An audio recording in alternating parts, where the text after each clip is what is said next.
What's up, guys? Who we got here? Mr. Wes Bradshaw, Marco, Joe Isabella, Crown Fog. What's up, gentlemen? How y'all doing?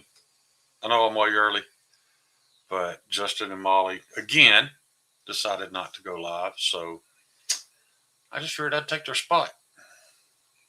That way I can still get to bed at a decent hour. Pretty sure Kyle is on his way, as well as Javon will be here shortly. What's up, Mimo? How you doing, buddy? Ain't seen you a while around very much, Mimo. Hope you're doing good. There's old Ryan Ellis. What's up? Got a few things to talk about tonight. A couple things to show. I can show this again later, so I'll go ahead and show these. Been working on some new scales. Now, keep in mind when I show these guys, if you've ever done epoxy work, you'll know what I'm talking about. But when you mix different color epoxies, just the fact that you mix one before the other, they're going to be different temperatures when you pour them. And the lighter the material, or the lower the temp, the more, the easier it flows. It's going to kind of rise to the top and dominate. So when you grind it, it looks different. But I absolutely love this. This is copper and black and like a ghost pearl gray color. So yeah, this will be coming. And then I did some with just a very random piece of cutout honeycomb in it. Now, it's not near as pretty now, but keep in mind when I grind this flat, you're going to have that black and copper, predominantly black and copper, but then you'll have that shiny aluminum honeycomb just randomly in the mix there. So I think that's gonna look awesome. Haven't put it on a knife yet. These pieces are actually unusable.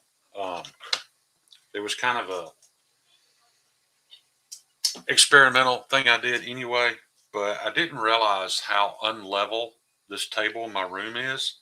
So when I poured it, this happened. I don't know. It's not really showing up very good on screen, but it's very thin on this end. Like about half, it's half as thick here as it is here. So this is useless. This is will just be a demonstration. But you can see the backside, how that gray was at the lowest temperature, and it just kind of bleeds. But when you grind it, that disappears. Just on the surface, the pearl gray is kind of dominated, but it'll look more like that when you grind into it. But these pieces are probably unusable.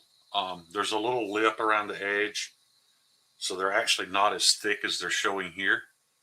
They're actually thinner than what you can see. And yeah, you can see it pretty good now. It's twice as thick on one end as the other. So these are garbage, but the main thing I wanted to see was the ratio and how well they blended together and what the end product looked like. I'm really excited by it. So I'll be honest, guys. I get my creative juices get to flowing even more when it comes to working with these acrylics and creating new color combinations and styles on scales than it actually does on the creating blades. And I think that's because every blade that you make, if you dig, man, you'll like. I thought the Thug was pretty. I don't know what the word I'm looking for is.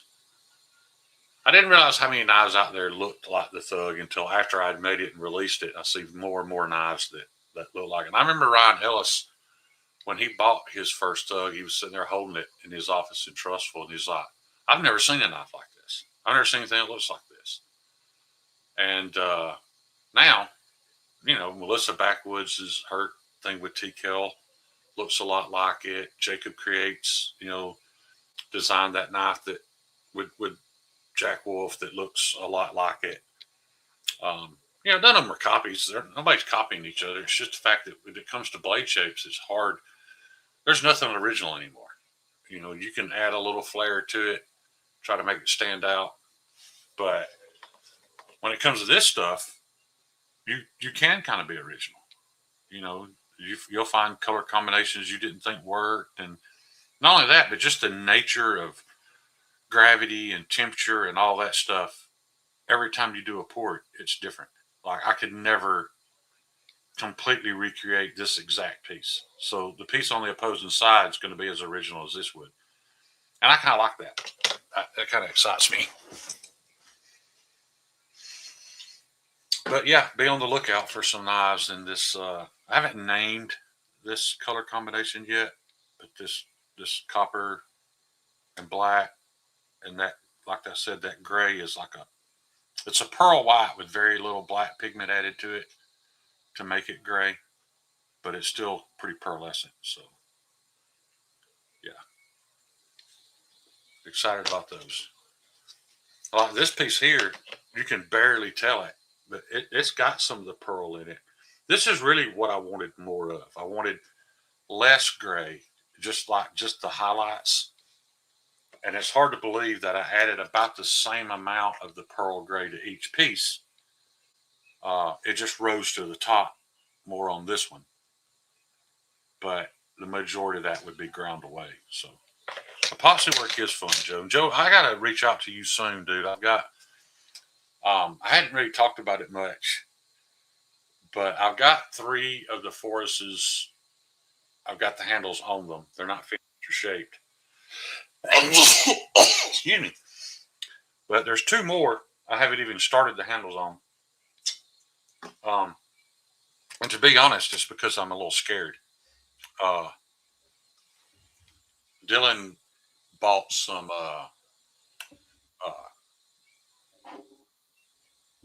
Mammoth molar, and I've never used it. I've watched tons of videos on it, but the only person I know personally that has worked with it is Joe Isabella. So I'm going to reach out to Joe and find out, some tips and tricks, and absolutely do not that type of thing before I ever begin to try to cut it or grind it or any of that.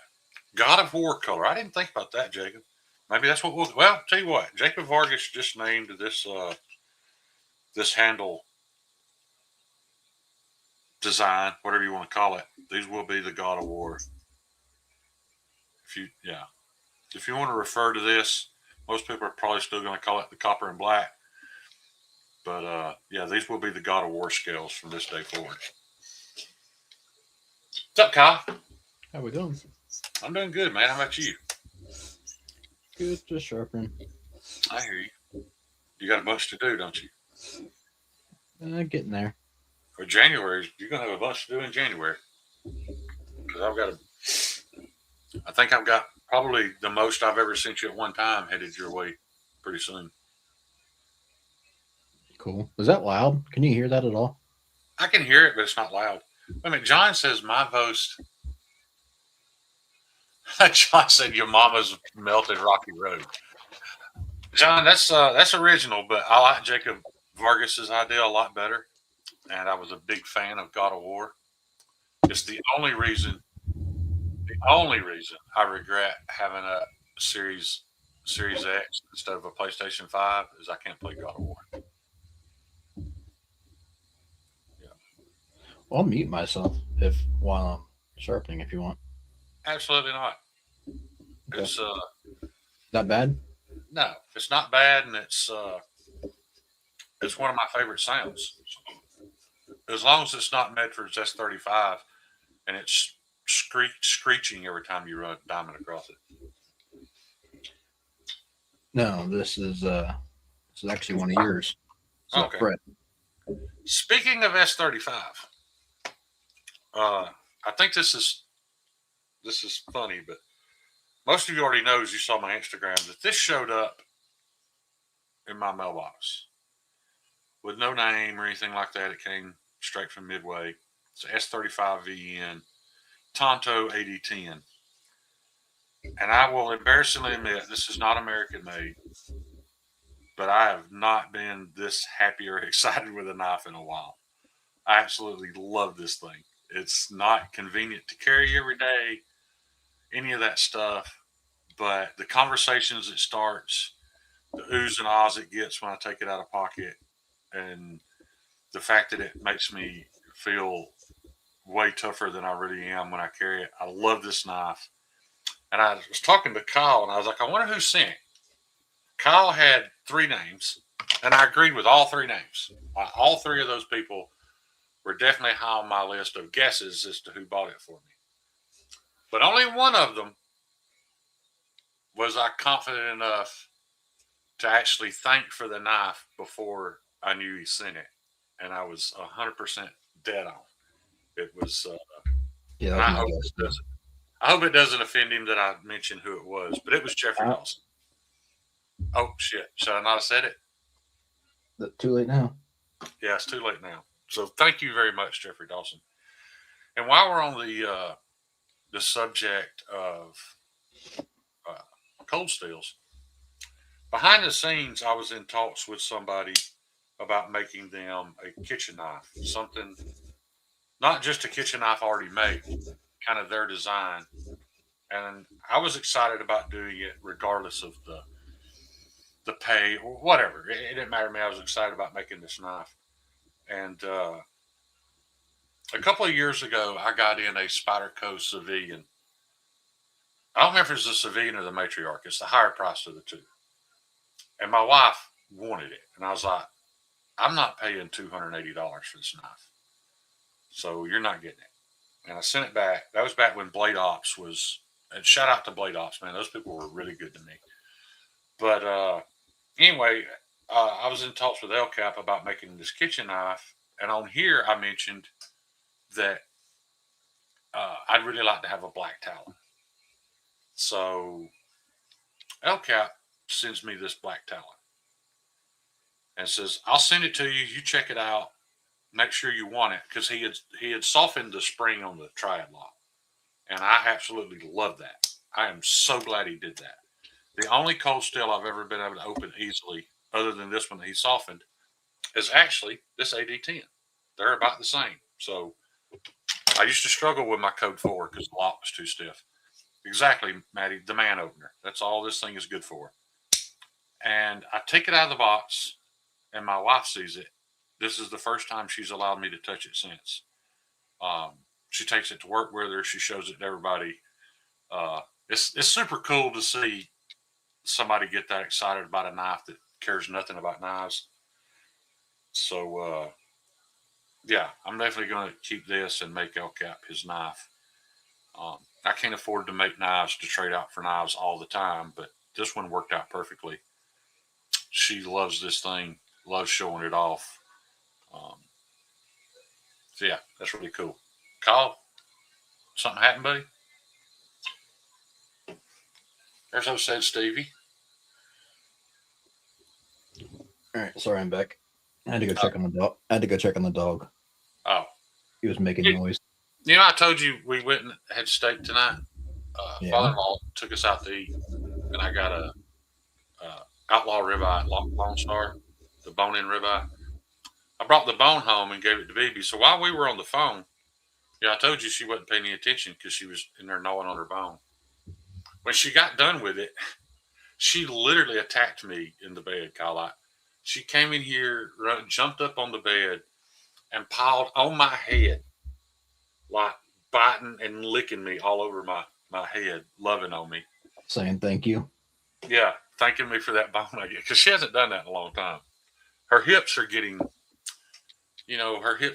little, she's getting some age on her, and she struggles to jump up on the bed sometimes, but she didn't tonight. DH, what's up, buddy? I sent you a message. I was really close to having your knife done. That has taken entirely too long. And then this whole ankle thing happened. But your knife is officially done on my end and is headed to Kyle for an edge midweek.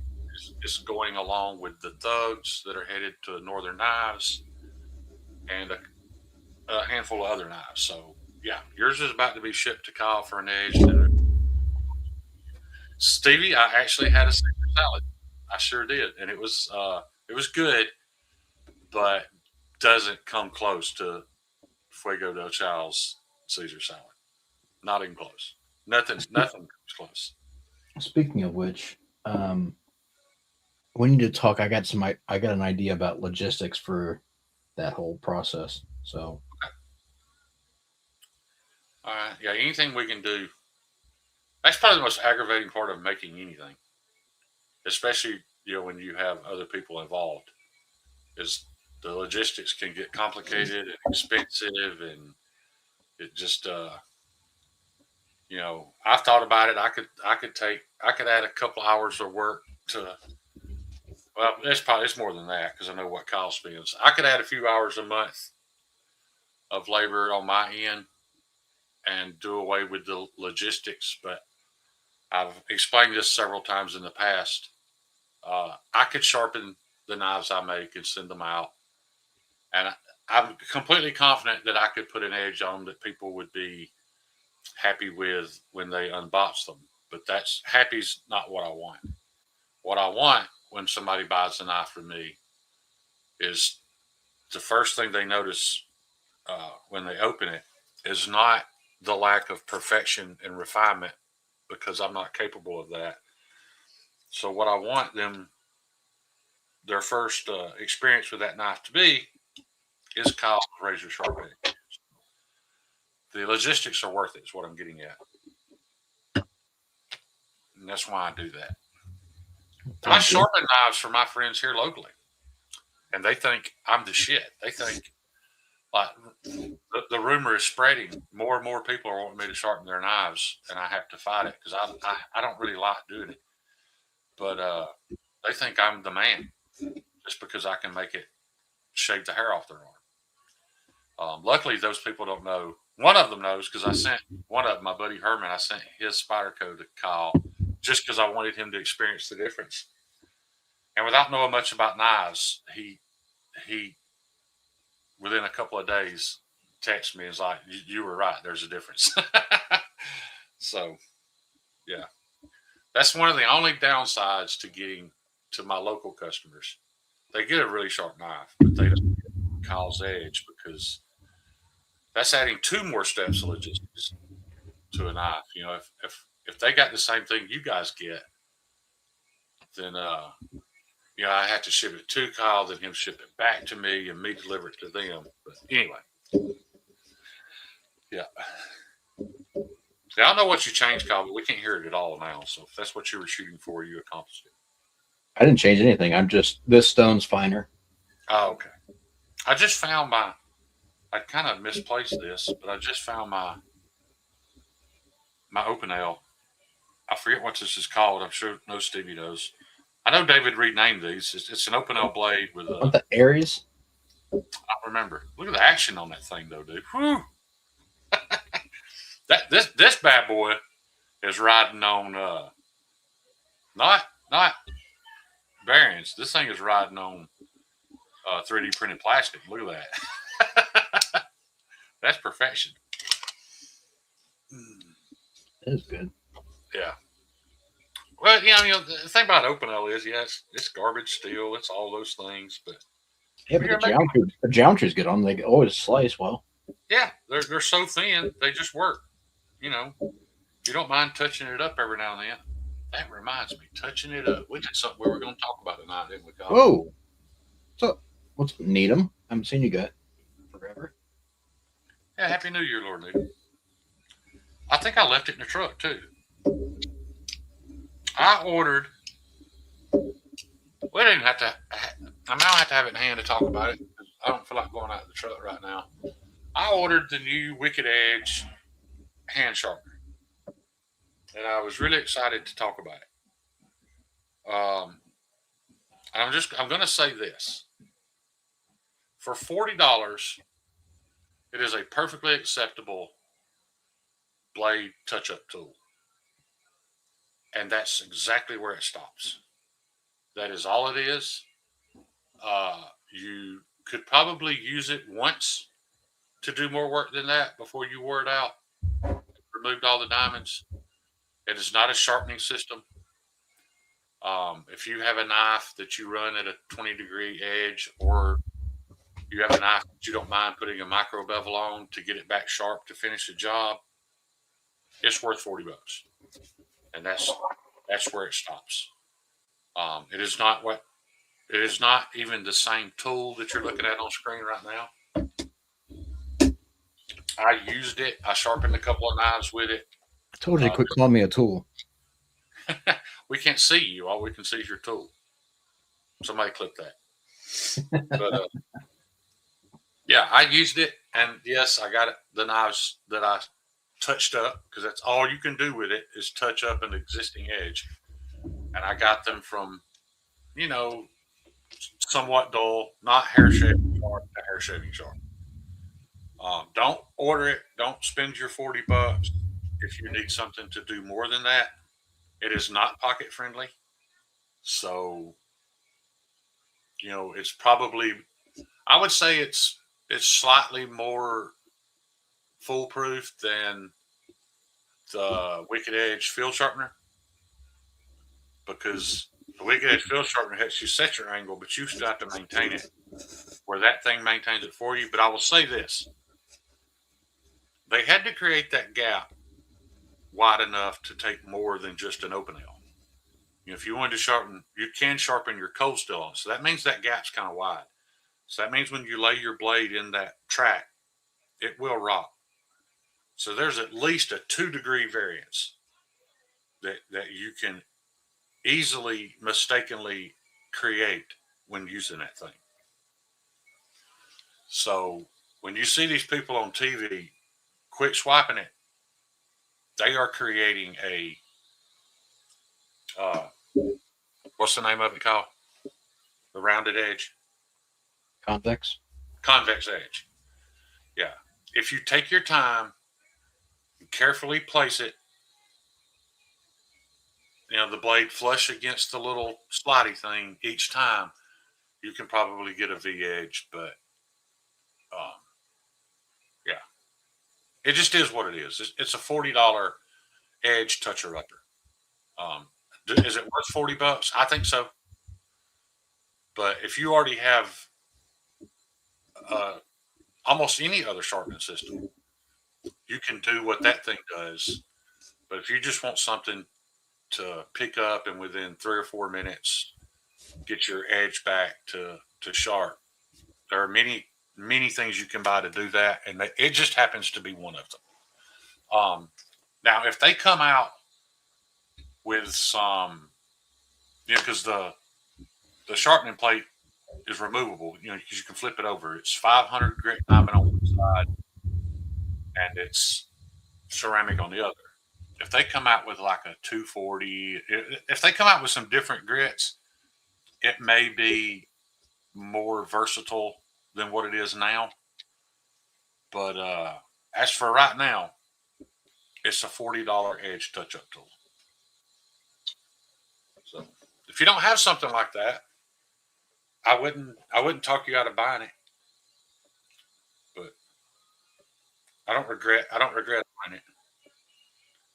No, I think it depends if you need that that angle buffer or not. Exactly. If you don't, just take a stone with you and put it in your hand, and you're golden. You can just hone off of that. Yeah, I took it to the shop the other night with me, not the knife shop. So I don't know. I'm not gonna be around on Friday nights a whole lot anymore.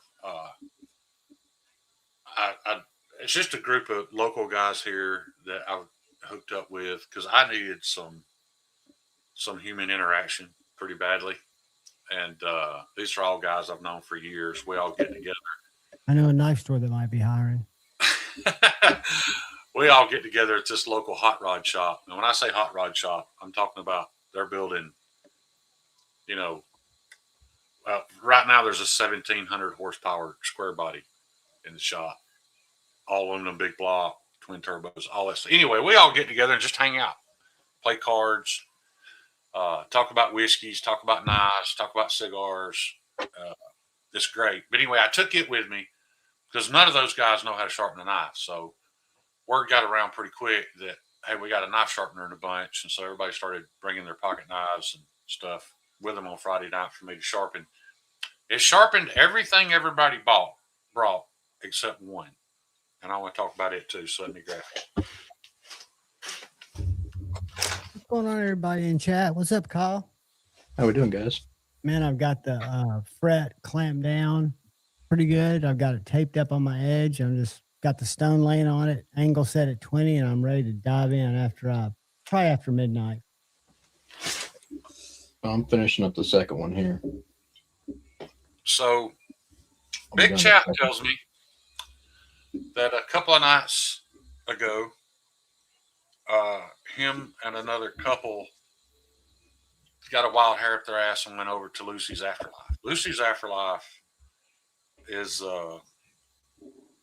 it's a dance club that stays open after 2 a.m. on Friday and Saturday night. What city? And it's probably the most violent place in the city. Like, What city? Lucy's Afterlife. But what city is it in? I got you. It's in Gadsden. It used to be called Peabody's. The cops are there 2 or 3 nights every weekend. Anyway, so they're standing in line, and this guy's realizes there's a a metal detector. He's like, shit, my pocket knife's in my pocket. And Chap's like, man, I've been coming here for years. The metal detector don't apply to me. Because anytime there's a big brawl, Jeff always helps break it up. So the guy gives Jeff his knife, so he don't have to take it back to his truck. And Jeff brought it down there with him because he really liked it. It's a titanium handle bug out. Is it real? It is not. And let me tell you why you don't want this garbage. This is the only knife that Wicked Edge sharpener would not sharpen. It would not create this. Right now is as sharp as it will ever be. It will not create a burr. Feathers. This garbage. And so I told Jeff, after I brought it home and because the Wicked Edge wouldn't sharpen it, so I brought it home and tried on my Veneve stones. I told Jeff, so man, this thing's. I know why he hasn't called you freaking out about his $450 Benchmade. $45 Benchmade. Yeah. It says that's not EV. It's not. This is shit. This is the result of TikTok and those guys going on there telling people, I got this real Benchmade for $25 off the TikTok shop. This is fucking garbage. Hey, look at the butterfly. Here's an idea, though. Here's an idea. If the specs are exactly the same and everything's interchangeable, then by all means buy this and put these scales on your flimsy ass bug out. Because the scales are nice. The backspacer's nice.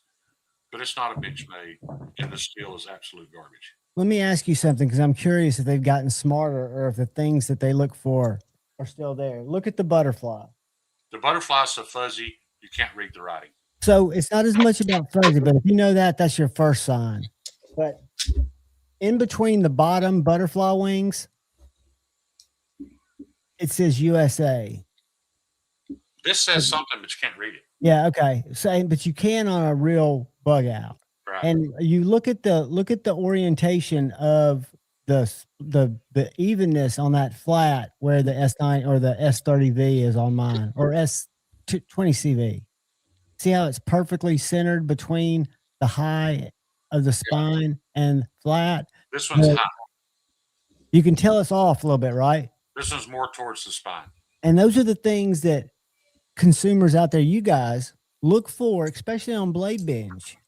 Because I'll tell you, eBay crapshoot. You've got to look at their seller rating, how many transactions they have. For example, somebody like my friend A to Z probably has over 100,000 transactions with like a 4.5 rating. So look at things like that more so than the knife, because it's easy to misrepresent a knife with pictures. Yeah. And it's just unfortunate. Did he know he got it? I mean, if you know what you're getting, though, it goes back to that's that. the problem. I didn't get this from the original purchaser. So I don't know if he knew he was being scammed or if he was like, hey, it's $30. I don't Which care. I can understand that. I mean, I don't agree with it. I don't practice My it. big question is, if these scales will swap, then it's worth $30. If you don't care that the scales are Chinese made, and to be honest, at $30, I don't care. So if I had a bug out and I found out I could get these titanium scales off TikTok Shop, Are you sure they're not magnetized? They're not steel? they're not magnetic. They could be Okay. aluminum for all I know. I don't know enough about titanium. You don't have a bug out either, do you? I don't. Because you could almost lay this on top of it and see if they nailed the screw pattern. Because Yeah. the liner on a bug out on an inset, Well, hold yours up to the camera again for a my second. Flytanium on my mini bug out that I bought from Smoky Mountain Knife Works 100 years ago when Yeah. it was on sale, it came with Flytanium scales, and the bug out would never center. It didn't or feel right in my mini. I took the Flytanium scales off and put some sharp dress scales on it, Yeah. and it perfectly centered up, perfect action. The Flytanium scales were not perfectly mic'd. It was Well, an early Flytanium- generation of them. That's why. Titanium is owned by Blade HQ, but that's a Yes. Chinese company too. Yes, they are. And you know who else I think Blade HQ owns? It's my theory now. Tate agrees with me, but we'll find out definitively.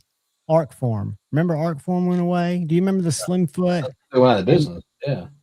Well, they went out of business, but they're in business. Flytanium, you can buy an Arcform Slim Foot in M390. Or no, an Arcform Theory in M390. I own that knife, so we want to see if the specs are the same.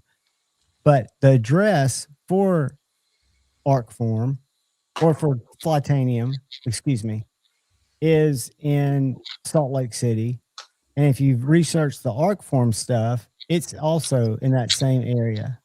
So I don't know how they would have brought them back from the dead. Arcform always liked their designs. I never thought. It's not hard to bring a non-existent company back from the dead. It was a No. marketing company. There's no building. There's no machinery. That's right. That's right. It's not hard to bring that back from the dead. I mean, That's right. I noticed Aries is live, and that made me think he was showing. I saw a thumbnail of his second Kubi collab. So I guess he thought enough about his first one to do another one. Right. Have you talked to him about that? Because I know that I'm just curious what haven't, makers John, think.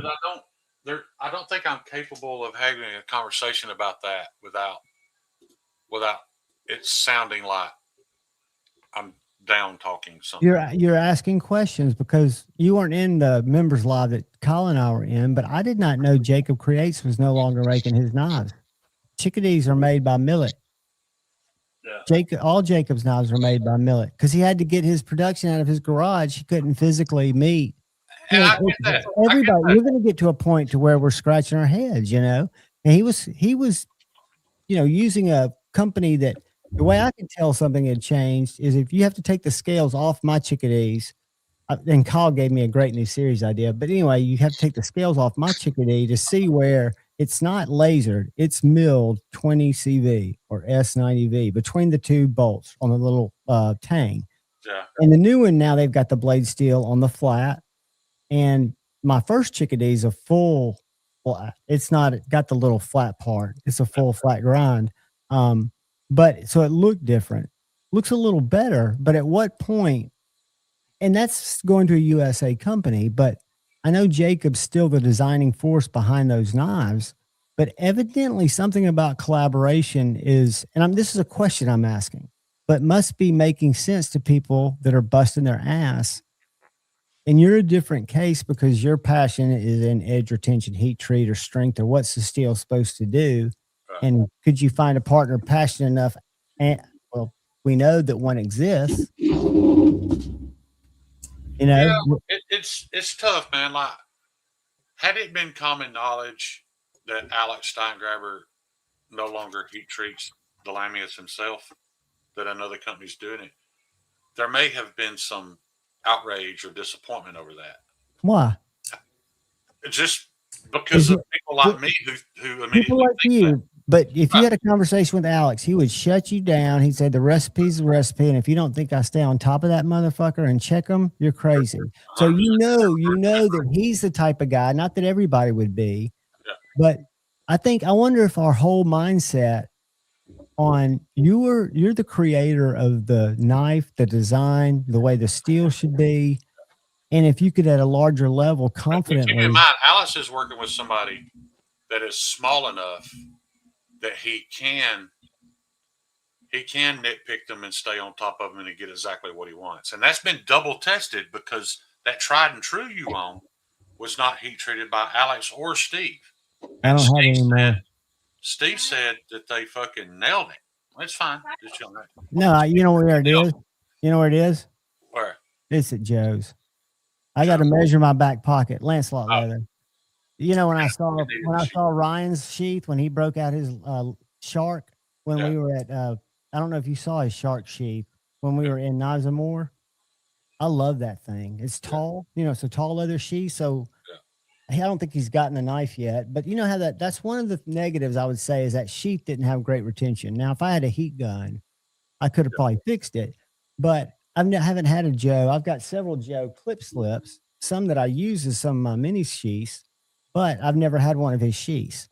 Gotcha. So we've been communicating, and I'm going to let him try. And I suggested that. I said, do you think since I carry it in my back pocket, because I've got a real problem with knives like this. I did a video on it. This one wasn't included, but like the TKL that you were talking about, that if you look at Melissa's, the Warren EDC, it looks nothing like the Thug. It's a much. Yeah, I understand that, but it's there's some that do. I get it. You were right on. Shape. But not if you're a back pocket carrier, this sheath bottoms out like my Knife Works that I really like. It bottoms out before the clip ever engages with my fabric. So I have to carry it in my right front pocket, which then changes up my whole carry. I don't carry a folder that day. So to Joe, I asked him, I said, since this is a little longer knife, would it help if I got you the height of my back pocket? He goes, I'll absolutely need that for the clip. So I think that's a good thing. And then he's going to give me advice on how he thinks it'll be, you know, look. I hate to carry it in my right front pocket. I don't like carrying it on my belt. I got you. It's just weird. The only thing I carry on my belt are my Chickadees appendix right to the right of my belt buckle. And I haven't carried them in 6 months. Yeah. Well, Jacob and Paul, both of y'all's knives are headed to Kyle. I'm not going to promise tomorrow because I have to ship them all at one time, but this week, hopefully early this week. So those are on their way out. I haven't seen the chat's not been moving much. Has B Shady or Cheeto popped in? I don't know, but you're right. Aries had a bunch of people in there. There's only 12 people in here. I think it's only because you came at a weird time. People will come. Let me tell you what's going on at Aries. Hold on. Yeah, I didn't mean to jump on with Aries. I just you didn't know you were taking there's no harm, no foul. Yeah. But don't think people are avoiding you. It's just that they're doing going back to the Aries topic, I would still love to have an Aries bloom just because of my respect and admiration for his handle work and his hand sanding work. But I don't want a Kubi one. Well, you can still get in the regular line. You know, that's the whole thing about, and that's another. Where I was going with that is, I understand that Aries can't make enough blooms. Jacob can't make enough Chickadees. I'm a little happier that Jacob is at least having Millet do it. But I get it, man. If you get to a point that so many people want your knife and just can't obtain it, that may happen. I don't know. I'll never go on record and saying I would never do that. I don't think I'll ever have that much demand to need to do that.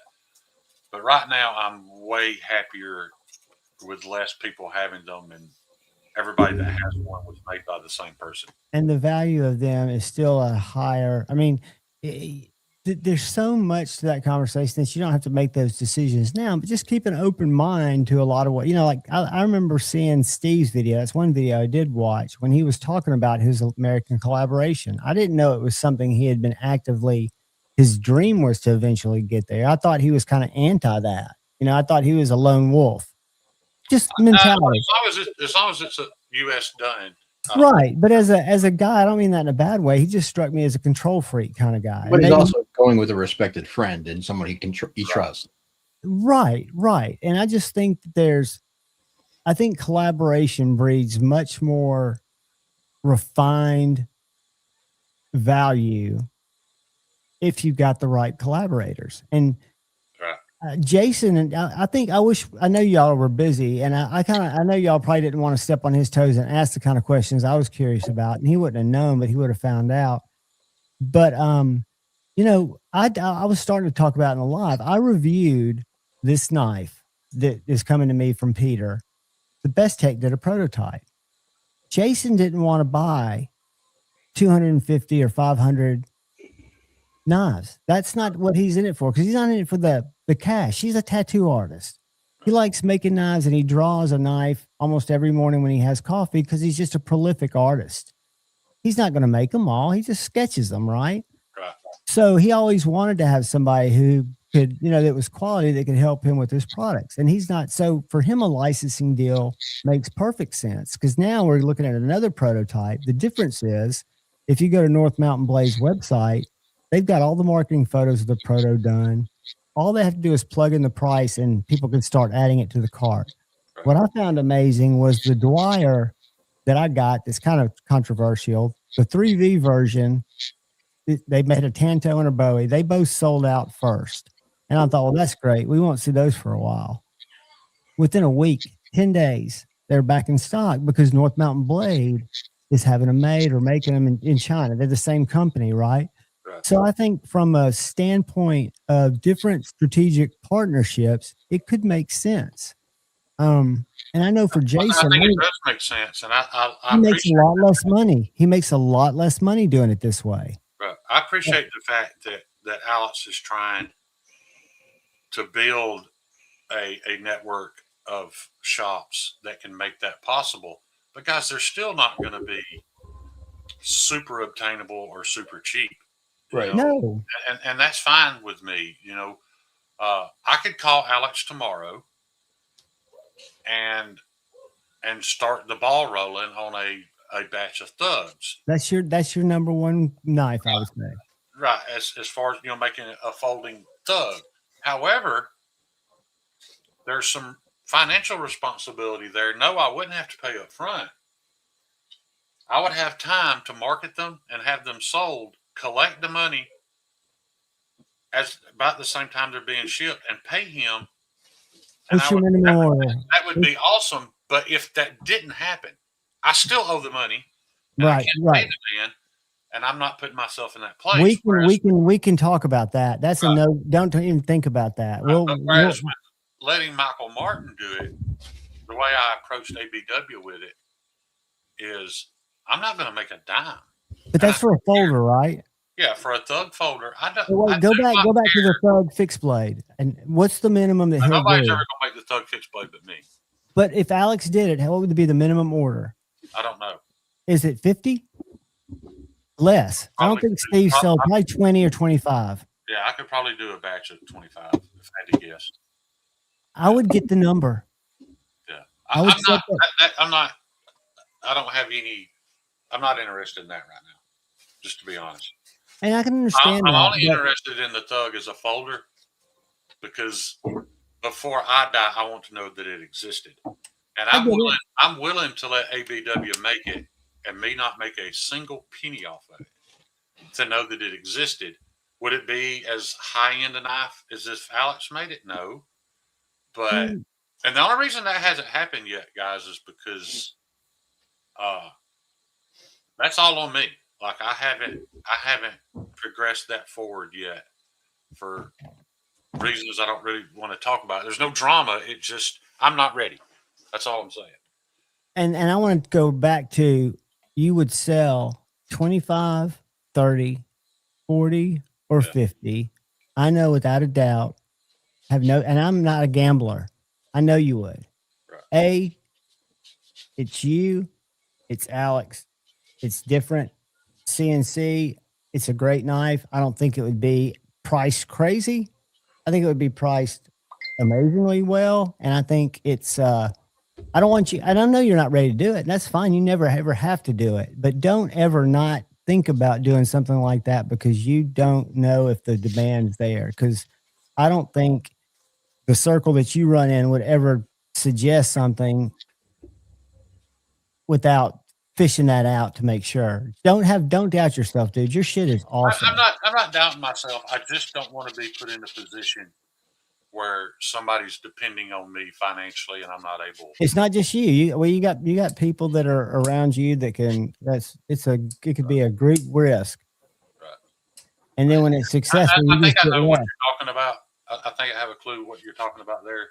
Do I have enough buddies I could get together to invest the money to pay Well, for it's not even they would be doing that. They would be honored to do it, and they're voting and saying, "Hey, fuck you, Shane. I'm going to show you how much confidence I have that you're going to kill this and not have to worry about it." But don't doubt yourself. I know it's human nature.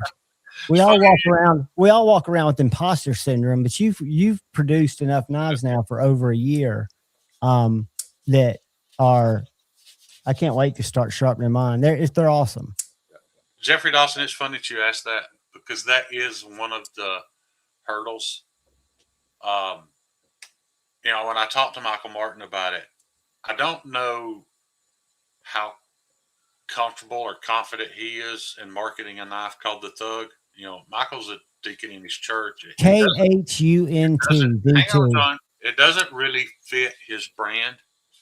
At the same time, though, he admits that Model 1, Model 2, version 3, he admits all that's very generic and boring, and it's that way because he's not creative enough to come up with names.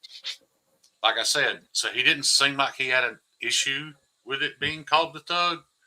I just want a little more confidence that he's comfortable with it. And there's some other self-esteem issues holding me back from getting that rolling at the moment.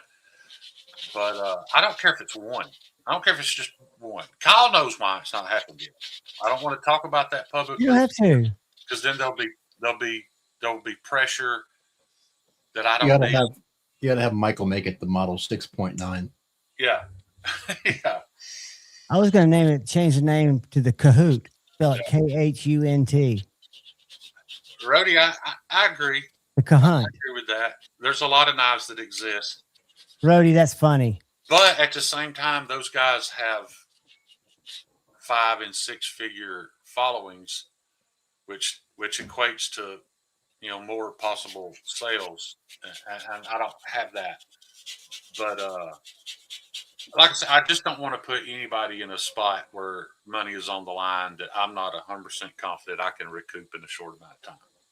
You can do like Cole and partner with Blade Binge. Just let them fund it for you. Well, I've already had that opportunity, John. I know. I'm kidding. That's dark humor. But Woody's exact words were whatever you need whenever you're ready. You know, he was willing to fund whatever I want to do whenever I'm ready. And I'm not ready. That's just my only point is pros around you that know it more than you are telling you you're ready. You might not be ready yet, but you're a lot closer than you think. And don't let that be one of the big things holding you back from your dreams. Because there's something, John, that I've never talked about that might lean me more towards that. I don't know how long I'm going to be able to do this. Like, my hands aren't getting any better. It may come a time where if there is an American blade made, that has to be made by somebody else, in all honesty. So, yeah, in the future, I've got to keep that option open. But let me say this, first of all. The fact that there's one knife that I made somewhere in this country that somebody is getting some joy from or using, whatever purpose they bought it for, the fact that there's one is fucking amazing. You know what I'm saying? That is an amazing thing that, when I see on Instagram and I see somebody actually using one of my knives, and I know I made that, and now it's somewhere out there in the world and it exists. I don't think if I made a batch of 1 million Thugs and they sold out, nothing will ever top that. The fact that the first one happened, and that's why I keep telling everybody, man, make something. I don't care if it's a bead, if it's a lanyard, something. The fact that you made something and somebody out there in the world is getting use out of it or just some happiness out of it is, there's no dollar amount you can put on that. Well, you're in a very unique place that you've got such a good group. And I'm not talking about us. I'm talking about people, random people like from Tate to Alex, to just weird people that are all in there cheering for you that can help just not just build your confidence, but share information with you and be a, in this way or that way partner. I mean, you got the fact that Woody did what he did is not because he thinks Shane's the greatest guy or has the biggest following. He knows what you stand for. He knows who you are. He knows what your dream is with the heat treat, with what you've done. And people buy that, man. You don't undervalue yourself. He saw my knife on Instagram and reached out to me. He didn't have a clue who I was. I mean, that's how that conversation started. Then at Blade Show, I put a knife in his hands that was imperfect. It wasn't ready. And he knows it wasn't ready. He was willing to pay for me to go to Georgia. I know. To get me ready. And I appreciate that. And I know a lot of people are disappointed that I haven't done that yet. But you only got so many hours in a day. Well, I've only got so many days in a row that I could even stand there and learn. You know what I mean? I've got to get myself physically better before I commit to something like that. I get it. Kyle's probably the only person that knows this. I'm still hesitant to ship these knives to Alaska. At this very moment, I feel like an imposter. I don't feel like I'm ready. My biggest fear is that man paying me and getting that batch of knives in, and even if they were perfect, if they sat there longer than he thought it was going to take to get him his money back, that's going to destroy me. You got to get the fuck over that. Knives sit for a long time. The knife owner, let me tell you what a knife owner told me, who you might know who he is, but you go out, challenge the guy that was an employee to go buy the ugliest, fucked upest knife at Blade Show for $300 or whatever that he could find and bring it back, and he'd find a buyer for it. He'd sell it because there's always a buyer for it. And most of the knives down there, I've got Microtex that still have the rounded side mixed in with the new ones with the proprietary hardware. It's not much for 2 points. There's not much for inventory. You want it to sell out quicker, but depending on who's buying what and what the economy's doing. But in Alaska, they're not looking for the knives I've seen from a company, Alaska Knife Co. and others, but they're not looking for, they're looking for a knife that'll perform. It could be a piece of metal. I've seen knives in Alaska on video sell for $350, $400 that look like they were drugged behind a truck to grind the bevel on a piece of shit steel. They're rustic. They're supposed to be like just hard use, right. And yours are going to look like. I think you're creating. You always want it to be better. And version 2, that's why you have. Think about it. Model 1 V7. To me, that's saying, hey, I've gotten better 7 times. Or a lot of people wouldn't do that. Talk about Michael Martin. Yeah. But I just think I just don't want to see you hold you back because of things that aren't reality, that are just we all walk around with a degree of imposter syndrome. And I can only imagine being an artist, maker, somebody who's controlling all that. It's got to be heavy. I know how it was walking around with the one fret in my backpack at Blade Show, and you had a whole bag full. You talked me in, which was the right decision from not taking them out, but you're not there anymore. Maybe. No, you're not. You're not. I'm just glad I'm in a position where I'm okay being happy with what I've accomplished already. It doesn't mean I don't have dreams or hopes or future goals, but I just don't want to rush it because I've seen so many people accomplish things that they didn't deserve and they didn't work for. So I'm probably harder on myself than I should be about, realizing when I've accomplished that. I don't know. Well, please. That's not whoever once said that, the Tri-Stash knife. Cole didn't do anything to make that happen. I'm not mad at him. I'm not mad that it exists. Don't get me started. I'm trying to be better in 2026. I know things. I don't want to go there. But I know what you're saying. At the same time, I don't want to be guilty of the things that I've frowned upon in the past. That's the only reason I leaned into that conversation. It wasn't to try to accelerate any timeline. The timeline that only needs to be accelerated is your belief in yourself and your product. Whether you ship those knives to Alaska next year, if you decide that's right, you're there, dude. You're there. You're fine. People that bought you when you weren't as good as you were when you made the product. Yeah. There's You guys in the can't- chat right now who have knives that I laugh about it, but at the same time, I'm super embarrassed. Kyle's got one right now within hand reach he could show that I still feel like that's where I'm at. I still You're feel not. like It's I still normal feel to feel like that that's way. who I am. Yeah. You're the same person. You are, and you are the same. Everything's the same that you have to deal with our emotional, our mentals, making a much better product. That you don't see the refinement levels that people that see them come up, and you're not alone. This Carry Development that I forget if it's Tim, I forget his first name. You met him with me. Yeah. I bought one of his first knives on the secondary, or from a friend, or it might have been even donated to me. It's one of his first knives he made. And every time I post, he's like, dude, that embarrasses me so much. Please don't tag. I was like, no, whoa. You've got people like me are proud to own something that you made before you were anywhere close to being able to make that. Because it shows that you stayed on the horse. You refined your skills and designs, and he still makes the knife like I have. I think it's called the Carry Development. I forget the name of it. It's a little drop point hunting knife. And the same with Luck knives. I don't know if y'all follow, what is it? Level Up Custom. Is that what Luck stands for? Yeah, he's making beautiful stuff now.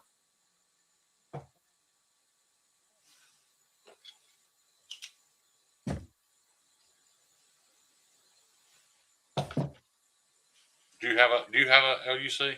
Oh, you got one of his First 5 knives he made. yeah. This is one of the first, and he is mortified. The sheath. Yeah. Did you hear that click? No. It doesn't exist. Oh, okay. He didn't hear it because it ain't there. Right. But I want you to look, and I don't know if you've seen his latest squall. This is the squall, the first squall, or one of the first 5 squalls. Look at the rough cut. Looks like a beaver chewed that out. Yeah. Metallic bionic beaver. Nice micarta scales. Kyle's Edge. Lefty bought this knife and sold it to me.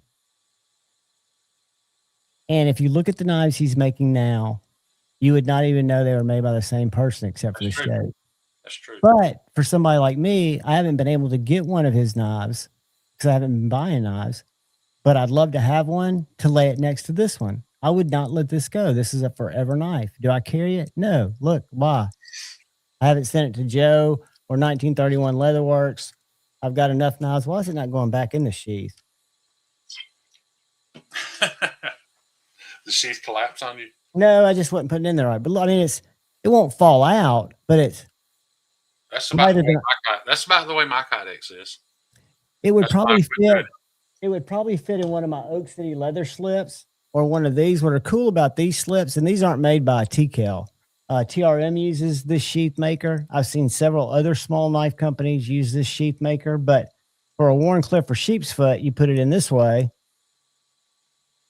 For a drop point, you put it this way. So this one probably going to be too big.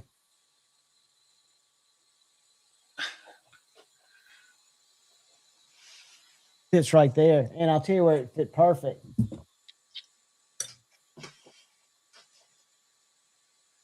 I think that's where it's going to live for a while. Yeah. That was a $34 thing I just happened on because somebody walked in the store and showed me their little small knives. One of them was a Chickadee and one of them was a Freely Mako.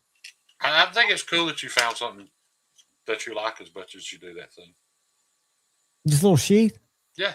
You know how many times I pulled knives out of them and used it? I couldn't guess. One. Yeah. And it was What's when up, it was Mom? on my table. Yeah. But it was a random thing, and I saw it being used in real world situations. Somebody pulled it out of their side pocket, out of their little coat or whatever, and said, check this out. I was like, that's a cool sheath. And he goes, it's a small one. The other one's an inch larger, will hold bigger knives. I think it's mainly designed for like a flashlight and a knife or a pen and a knife. Not necessarily Just two get knives. ready. You have no idea what's about to happen. What are you talking about, Kyle? Oh, what Palmer just said. No, Watch your YouTubes. Watch your YouTubes. There's a new Javon segment video. What knife is that, Kyle? Really? Here. That's not the knife I expected to do that. You've got a few knives I expected you to be able to make that happen, but that's not one of them. Is that that may be a record-breaking horrible idea, highest HRC CPM 154 ever heat treated. And that knife does not have great geometry. No, it doesn't, but it still cuts. Yeah, that's awesome. Yeah, I wasn't expecting that at all. I got one. Finish up tonight. That's why I asked if he was here. Yeah. Is that Shady's? Yeah. Is that the one you were cutting the wax paper with earlier? No, that was Cheetos. Yeah. Just can't get them that sharp. Shane, I've got it taped off with blue tape. I'm going to sharpen over the blue tape. Those first 10, 15 passes are going to be aggravating. You're going to. I know.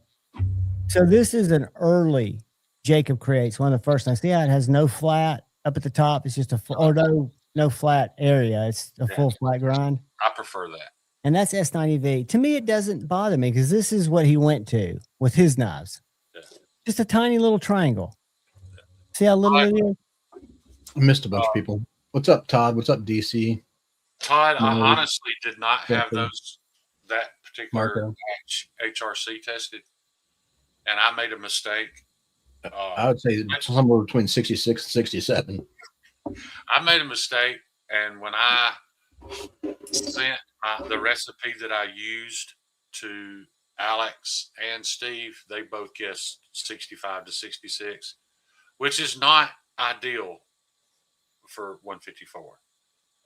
It's not 154 is not super tough to begin with, and I'm sure I lost some toughness, but I made sure everybody that bought them knew that.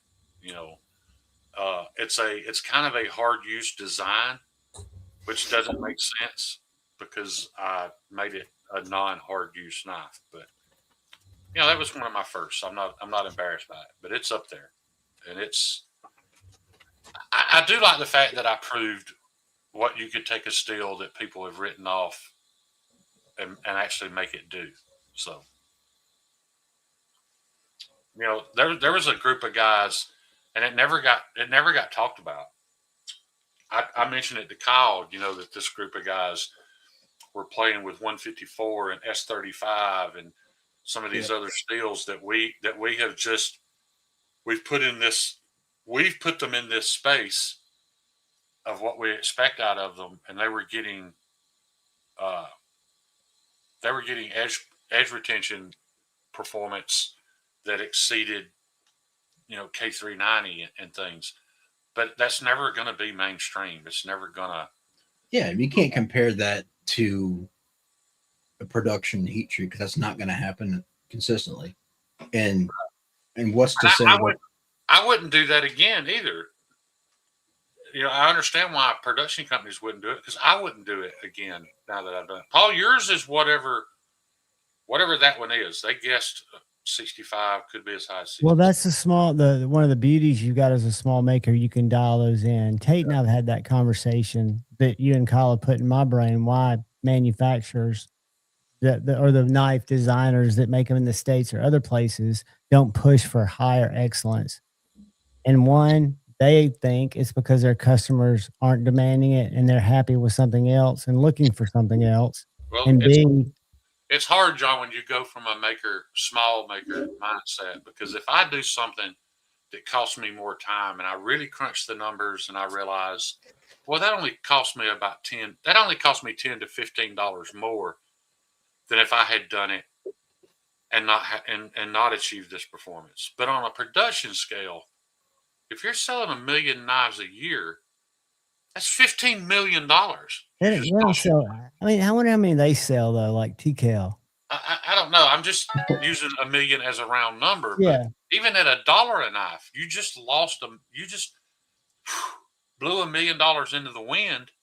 That only a handful of people were even happy that you did it. So it makes. I don't give them as hard a time as I used to because it's starting to make sense to me more. I can lose $10 on a knife and it's not a big deal.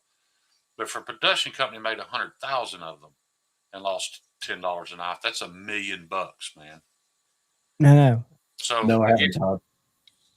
I'm still waiting for that rare metallurgist knife guy because Huntsville's full of metallurgists for NASA and stuff like that. Somebody that knows steel to come in and actually talk about steels. The thing is, though, John, I don't think anybody at NASA has ever been concerned with edge retention as their first focus. It's The little guy that lives in Knoxville that hooked me up with, for NASA. right, for NASA. But when I said NASA, I meant the broader scientific community in Huntsville. Well, just for space exploration, military applications, that I don't think edge retention has ever been the primary focus. Not that they couldn't transition to that, but man, just like turning off the lights 15 seconds before you fucking lay the heat on Russian fucking armaments. Did I say that or think that? YouTube terms of service.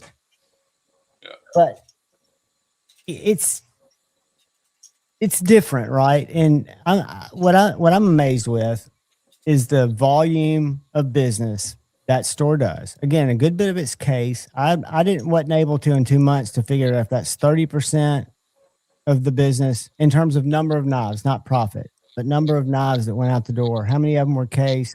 How many of them were new modern? How many of them were used?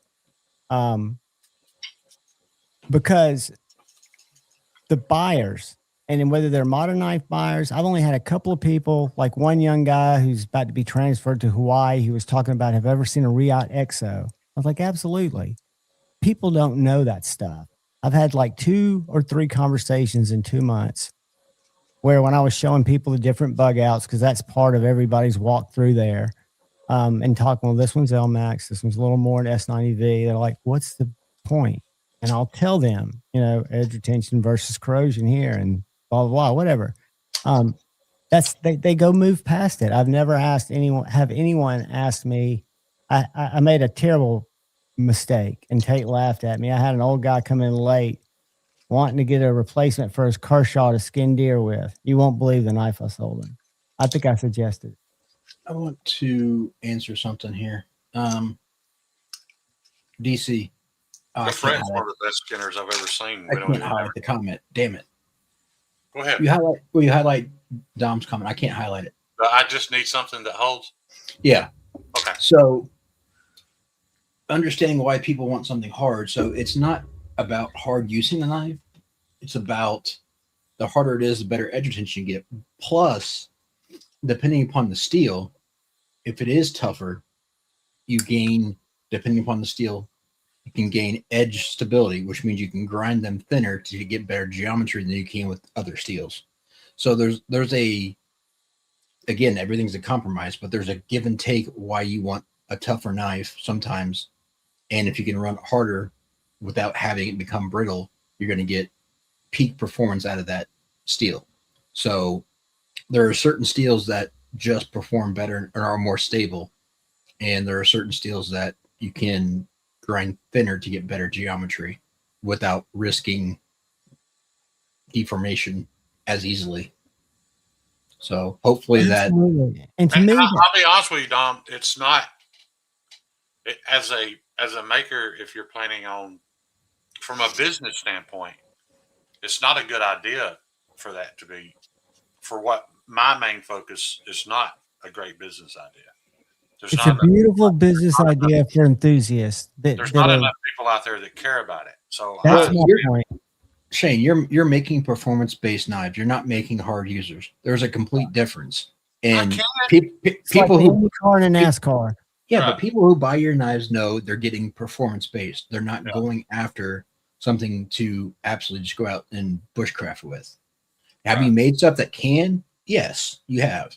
But in general, most of your knives are going to be slicers and things that are going to be cutting and not going to be, batoning or anything else. So the blunt forcing. But that's what's great is that there are different knife companies that Yep. that concentrate on different things. I don't know anything about Don's knives, but like with Work Tough, it's in their name. They're making Absolutely. knives that are super thick and super tough. You can just beat the absolute shit out of. Well, you said if they're thick, they're going to be tough. That scab can't destroy. If that's what you're into, man, that's awesome.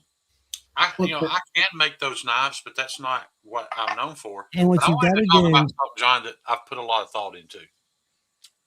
We bring up TCAL a lot, and it took me a little while to realize that there is some jealousy there. And let me explain where it lies. Not by me. I'm not jealous that he sells way more knives than I ever will.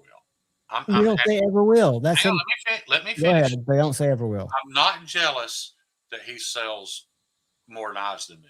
Where my jealousy comes from is when somebody, especially somebody I know, when they get it, when I think, my perception is that they're more excited about getting a TCAL than they are getting a knife from me because I know I make a better knife. It says it's the brand. It's brand recognition. Right. It's I can make something just as tough as what he makes, or tougher, and a better steel for about the same money. That's where it lies. It's not me being jealous of his success. It's the fact that, and that's why we scream it over and over and over. And you guys get tired of hearing it, I know, but I shared something if you want to highlight it. why would you be stoked about getting something the worst? that's the crowbar. That's James Crowbar right. video. Yep, that's perfect. I love that. D Conga, I have to admit that I am a bit jealous, but like I said, it's not of his success. It's the fact that I can't accept that somebody would be that excited about getting one of those knives when I know I can make them something better. Let me give you just a 30,000-foot view. And this is, again, Huntsville, which I feel like you would maybe not find more knife steel snobs than other cities. There are probably more other places. But I try to get John and Tate, because I get to look at what they're placing orders for. They'll ask me, what do you think about this knife? And I always look at the higher boutique steels, because usually they're offered in other steels. Right. And they're looking at the margin, and we're talking about $30-$40. And they're like, people don't appreciate that. They won't pay $40 more. It's like, John, even if you explain it, what it is. And here's the problem though, John. He's not allowing He's not an educator. Yeah, but he's also not allowing you to do the one thing that he could benefit the most from. I got to find out how. If he really allowed you to market Knives and More as a place to get those things, he wouldn't just be dependent upon the general public that walks in that knows nothing about steels. If he allowed you to do what I would be paying you to be there for, then you would have Dr. Drew Dude and Kevin Smith and Richard Hopkins and other people ordering knives through the mail from you guys. Because he had the right stuff, the stuff that I know those people buy. And if all he wants to concentrate on is walk-in customers, then by all means, keep buying case. If I hired Javon, I would have him shredding paper for me all day long. It was 15 minutes. And again, he lets me do my thing. I harp on the small things. My point only there is if they don't see people asking for it, if they don't see people, if they said their S90V sitting on the shelf for a year, or their Rex, if it wasn't for Ryan, that Rex 121 would still be there, that Sage 5. People weren't paying $200 for a Spyderco. And that's my point. So you brought somebody who is interested in that stuff into their business fold that they never would have had. That's what he should be concentrating on. But my point is, he should be pushing you to, John, we're not real busy at the moment. Do your thing, and have you live from the store or whatever. That's what I need to be able to go live from the store. And I will probably do that when I have something to show. But the point is, he's been in business for 22, or I think they just had a 22 anniversary, maybe 21. And John's primary business, and the reason he's been so successful, he is a destination for people who have estate cases either. He has an appraisal service, $35 an hour. And then I forget what the breakdown to get the printout is. If you just want to take it and go sell it to Sotheby's, but he's typically going to buy this stuff. So he had a walk in Tuesday. A guy drove from Chicago, Illinois. I do not trust somebody telling me the value of something if I know they're interested in buying it. I'm picking somebody else. Two different things. You can come in there and he'll tell you that people walk in there. This guy came in from Chicago. He'd been communicating with him on the phone, but people drove down 65 for 12 hours to be there when they opened to sell some knives. They're coming to sell knives. And what John does is he looks at them. He makes a number on the whole lot, whether that's 18 rolls or that's one roll. And he'll say, that's what I can do for it in cash. But he'll tell them, I've got two services. I can buy your knives. You can use it in cash. I'll pay you cash right now or store credit. And he does not lowball people. He tells people what they have as he's going through it. This is a fake Chris Reeves. We get a lot of those. And these are older fake Chris Reeves. They've been faking that knife for a long time. The small ones is what I see a lot of. But he'll say, I can do an appraisal service for you if you want to take these knives and try to go get the most for them on an auction or something. I can tell you what you've got because you've usually inherited them from someone, right? So the fact that he gets them, I think when he buys them, he knows because he restores them too. I didn't realize this. John, what I'm getting at is if you take a painting to an auction company, the appraiser that tells you what that thing is worth is not allowed to bid on it. And he's not. That's what I'm saying. He says he's appraising your knives and he tells you what they're worth. No. Also, that same guy that's making you an offer. I said it wrong. He offers two services. Like Tate offers a regular sharpening and a mirror edge. When somebody walks in with a tool roll, if he hasn't talked to him, people walking off the street and they're full of knives, John says, what are you here for? Are you here to sell those or to find out what they're worth? Okay. And they'll go, oh, I'm here for I kind of see your point.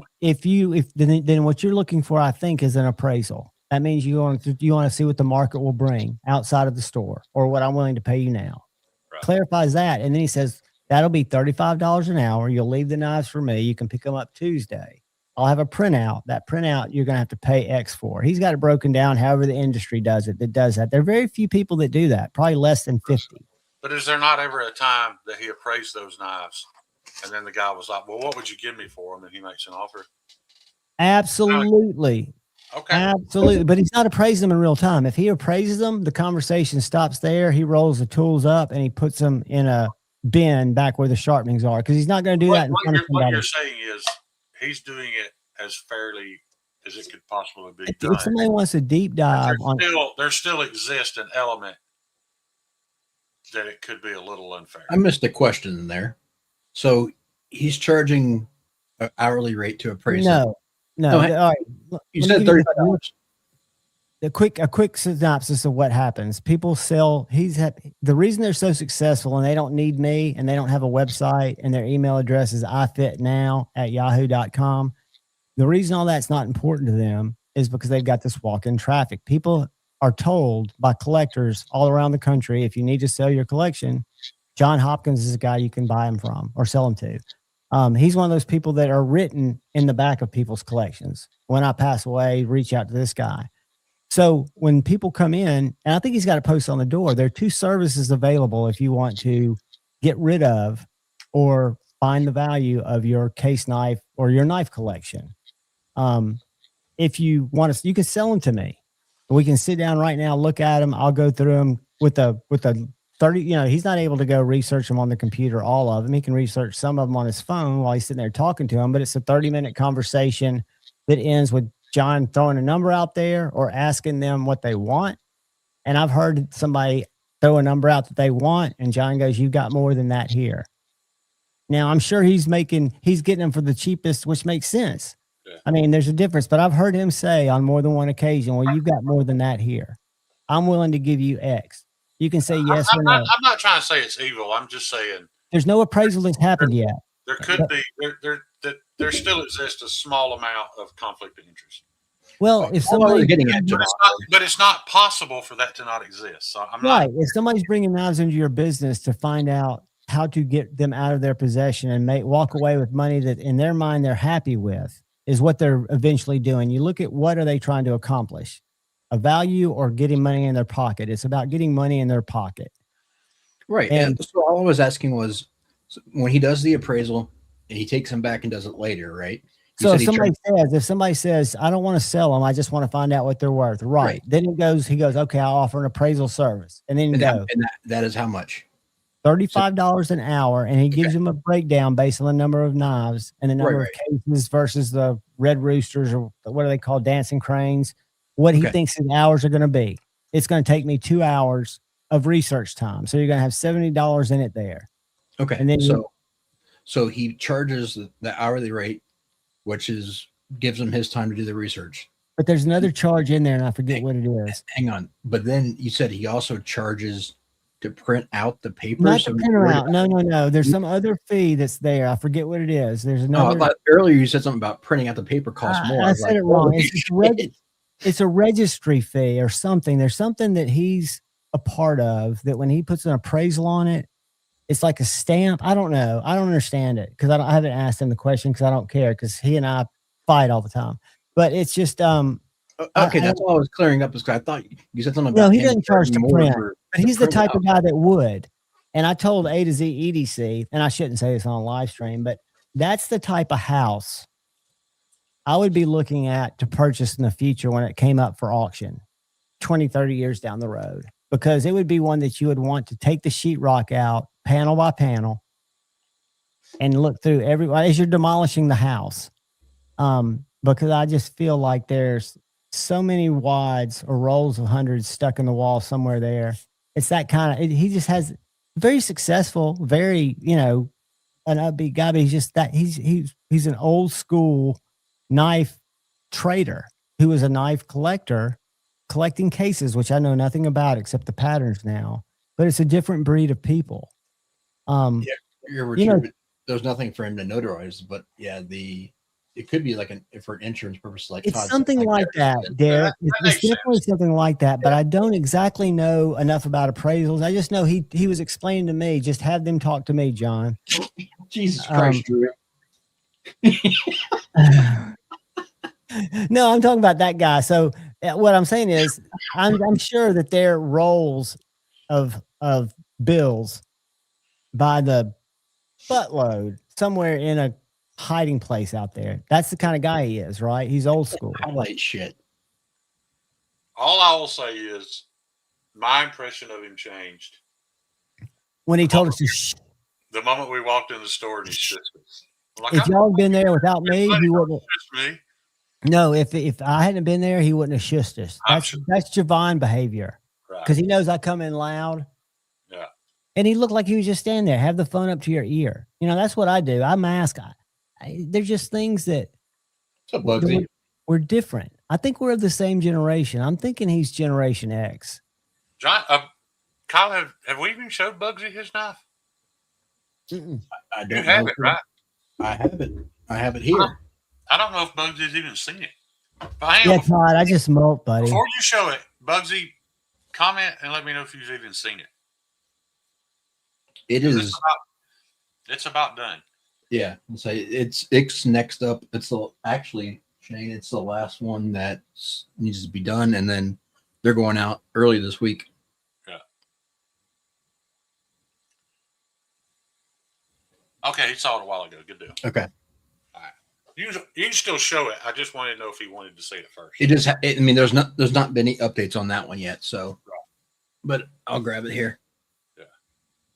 Have I shown you guys this little beast while he gets that? I haven't seen that, I don't think, John. Called the Kaiser Defensor. It looks kind of like a knife Benchmade makes. Not as a copy, but the same type of little pokey stabby. Yeah. I love how they make up stupid ass names. Speaking of which, I got a question for Richard.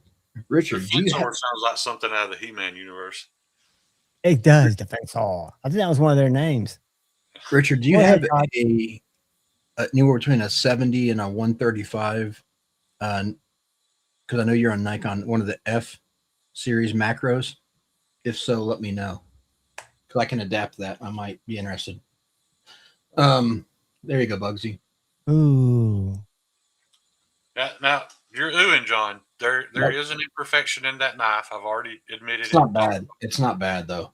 The most ignorant sector for me is kitchen knives. I know nothing about them, but I think It's they're right there. gorgeous. Do you It's see not it, that John? bad. I know it's not. I'm not ashamed of it. It was my first attempt You know at how it. to make them big by hitting that little triangle? If you just go to the You don't top need right to. corner. I can't see it. Is it a glue imperfection? Uh-oh. No, Just kick I- my ass out. No, I it's don't- just the lines are slightly off center. It's not that bad though. On the G10 or on the metal? It looks like on the G10, the left one's a little, the Yeah. liner's a little Actually, taller. it's actually Scotch-Brite micarta and walnut. But It's yeah, not that. It's not that- bad though. To me, that's something that, and I'm different that way, but that's what makes a knife one of a kind. Yeah. I don't see that as it's not going to affect the functionality. It doesn't affect the look unless you're I looking promise you, for it. post that picture on Facebook. So, oh yeah, Give it 15 minutes and see how many people call you a fucking poser and you don't read your tell you comments. that you shouldn't be making knives and you're what's wrong with the knife industry and all You've that. got enough people that are also in there policing your comment section for you and answering questions and looking out for you. And Kyle has actually helped me with that. Now I know instead of making two separate knife scales and trying to make all that line up, you use thicker materials. You make it all at once. You make one thick block, and then you cut it in half. That way they are exactly the same. From You the book, what do you call that? Bookending them? Yeah. Book match. Book match. I'm sorry. What That's I right. did there, I had 6 pieces that I cut out individually and put them all together to make 2 separate scales and tried to make them the exact same. And in my defense, they were the exact same.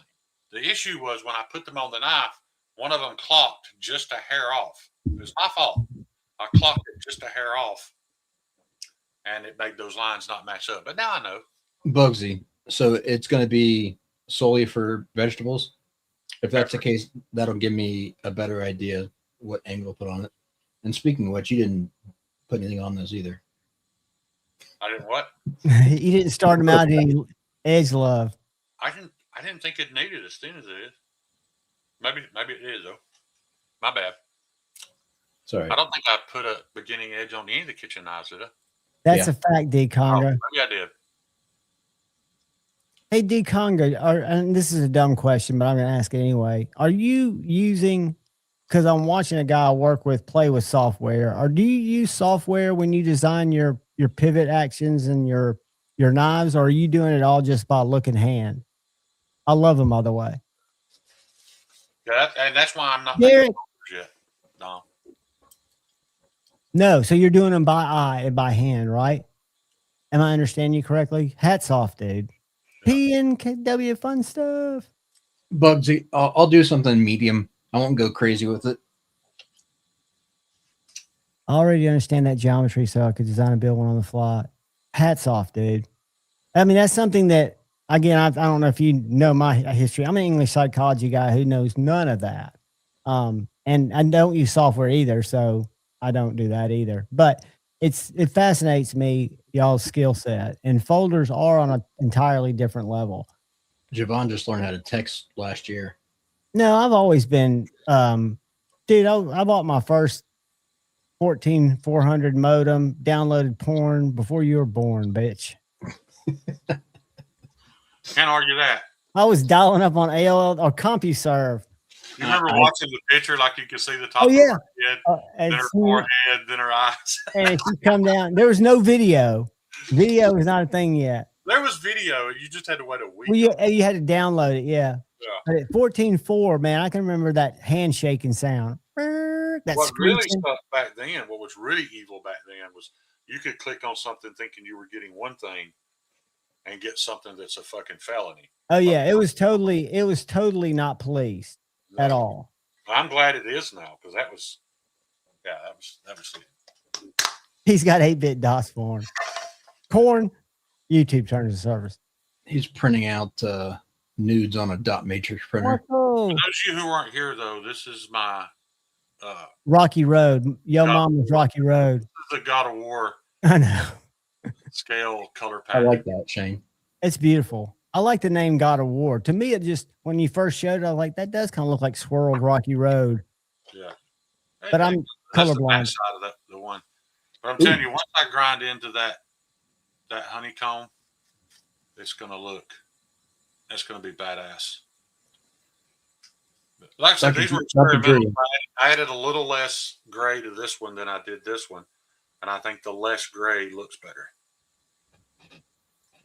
I think they both look very good. Very little gray here makes the gray pop more, is what I'm getting at. But that is so hard to. It's not hard to do. It's just damn near impossible to replicate. Why do you need to replicate it when you're doing custom knives? You don't. Well, because you see something and you're in love with it. You're like, man, I want to make more of those. And maybe the next set looks even better. It does. It'll evolve. You just never know. That's the beauty of what you do, man. Yeah, it's just a roll of the dice. I like what Dukonga's saying. That reminds me of. Y'all may have seen it on some of my live streams from the shop. I don't know if I've ever pointed the camera at, but I've got a drawer that's 4 feet long, probably 3 feet deep, and a foot tall, that is jam-packed full of knife scales that I should have already thrown away. I will never use them because you make so many that, and then when it's done, you're like, well, that's not what I had in mind. So you end up scrapping it. But look at Dukonga's suggestion. That reminds me of Dane was in my members chat today, the guy from over in the Balkans who makes scales. Do some pine cone handles. The reason I haven't done that is because I'm always concerned with the durability of the pine cone itself. Because I know you expose some of the pine cone, and it's right up the center of the scale. And just in my mind, I can't wrap my head around the fact that my pinholes are going to go through the pine cone part. It seems like it would be weak to me. I agree, they're beautiful, but I can't wrap my head around how. Got the pine cone in your oven first. I get that, but still, a pine cone's not very tough, and that's where my pinholes are going to go through. I could be completely wrong because I know people do it. Yeah, but that's the cool thing about having options, though, because like you love it, Dom loves it potentially. Paul, I hope you feel better. I think it looks ugly, but that's the cool thing about like the ones you just showed. Some people are going to think those are ugly. I think they look cool. Look what Dukonga's sharing with you. That's some info dumping. It looks pretty good. The resin will bind everything together, dude. It's solid as a rock. You'll never have a problem. You may be completely right. I may be overthinking it because I've not tried it. So you may be completely right. And I also noticed, and this might not change your question, but that Dane does some of his are the core of the pine cone, like you're describing, that goes up the center of the resin. But almost looks like a feather to me. He'll also preset the little, what do you call them, the little leaves or the little nubs. Yeah. There's no center of the cone. They're just free floating in there. I don't know how he sets them in there to get them to, maybe he pushes them around with a pen while it's. Well, a lot of people sent me video of that guy doing the beehive scales. And I talked about doing it. First of all, I haven't found a beehive that I thought was perfect enough to attempt it to begin with. But second of all, I don't think I would be able to sit there with a pair of tweezers and pluck those little embryo. I just don't think it's something I can do. I'm happy with my version of it. I mean, you can show it if you want to, Kyle. He's not in here, so it doesn't matter. He's about to get it. But, my whole beehive, as far as bees blades, as far as what I wanted to do for Brian goes, I'm happier with what I did than I would have been. That's interesting, Dukonga. Very interesting. Is that bees? It is. Oh, that's beautiful. Yeah. And he has no idea that's coming. No. That's awesome. Yeah. Did you touch up the blade too? Yeah, Kyle just cut a fucking paper towel with it. I saw that. I know he's sharpened. Oh, yeah. I did improve the geometry some, but I can tell you, it looks like it's been ground on. Yeah, I did a little cleanup, not much. It didn't need a lot. This was actually pretty good. But Dukonga, to what you're saying, my buddy Jason Grant's done a couple of resin on computer circuit board parts that he cut, which are usually pretty brittle. I guess they're kind of strong. I don't know. But he says that they're real solid. He's made several knives with those. Yeah, Bugsy's 100% right. And the reason I have that fear is because I know I've spent, at this point, I think I've spent close to $500 on maple burl that I've thrown it all in the garbage. Everything I got was like chalk. When you go to cut it, it's like chalk. It just crumbles. So maybe I did apply that to the fear of how do I know if the pine cone, Well, you know what I mean? I think a lot of times too that's don't floating, Shane. It's a lot of times that pine cone's floating, so Yeah, it's not actually at the very top of the circle. You're not grinding it and exposing it. right. I got I like Dawson's. I'm Dude, saying it's under a layer of clear resin. on the That's something I sales- haven't done yet, and I want to play with that because I've got some 45 ACP, like where they just cut off the end. You know where the primer goes. They're like an 1/8 inch tall 45 ACP shells. And Meathead's mad at me because I hadn't used them yet, but I haven't done anything yet where I would lay those on a G10 liner and then encase them in resin. Just because I haven't had a chance to play with it. I wouldn't want it to be clear resin. I want it to be at least a little smoky. Yeah, that's what I was going to say. And I don't know how much mica powder, like it might only take 3 or 4 granules of mica powder to leave it translucent, but yet have a smoky look to it. So yeah, that Neil McKenzie, thank you, buddy, coming in hot for Shane. oh yeah, thanks, Neil. I appreciate that, buddy. Wow, Neil, there's not $2 you could put to expansion packs in Warcraft. Dom, you're no, leave them alone. Dom, you're right. However, I will say that I have sold knives in the past that I know for a fact that the only reason they sold was because the scales were goddamn gaudy. And not everybody was going to like them. But there's always somebody out there that'll be like, man, that's badass. I want that. I've made some scales that I thought were too much. You know, I was like, man, this is too much. Does anybody know the name of this Benchmade? I've forgotten it. I think it's the Valet, but I'm not sure. It's they're M390. It's a small little knife that doesn't have a big brother. I traded this with Dark Gravity. I think is it called the Valet? Does anybody know? I can Google it. Yeah, and Dom, the reason I haven't done that yet is because I don't know how to suspend that titanium in the resin without it all just laying flat on bottom. Still want to do it. I'll figure it out eventually. Yeah. It is. Cheeto. Todd Carr, if I was going to ask anybody about that, that would be the guy I'd want to ask. I got you. And that's another thing that's kept me from attempting some of the resin work that I want to do is my lack of a vacuum chamber. But that is changing in 2026. Cheeto, while you're here, this is going out this week. You are done, sir. Yeah. Oh, now we get the holidays over. That's why. But, Well, no, that was my Yeah, fault. I wasn't talking about you. I was talking about how long it took me to get it to you. making big. Oh, never mind, Shane. Oh, man, I'm You don't have sorry. to. You don't have to. Look at the blade on that one. Yeah, let me get that off there. Yeah, that is. Now, guys, you can get your future frets hand sanded like that, The fuck you can. but you will have to talk to Kyle Kunel ahead of time about the pricing.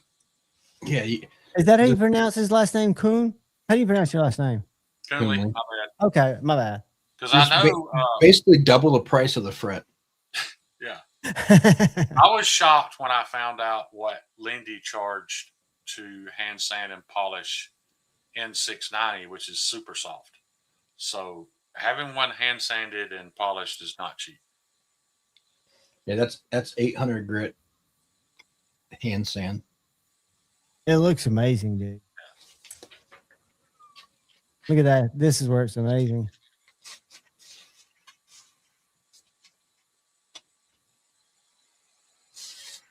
When we got off the live today, I watched him cut wax paper. I watched him cut paper towels. I don't get them that sharp. I get them sharp, but not that sharp. It's so obtuse. There you go. Trying to get a little baby curly Q off there.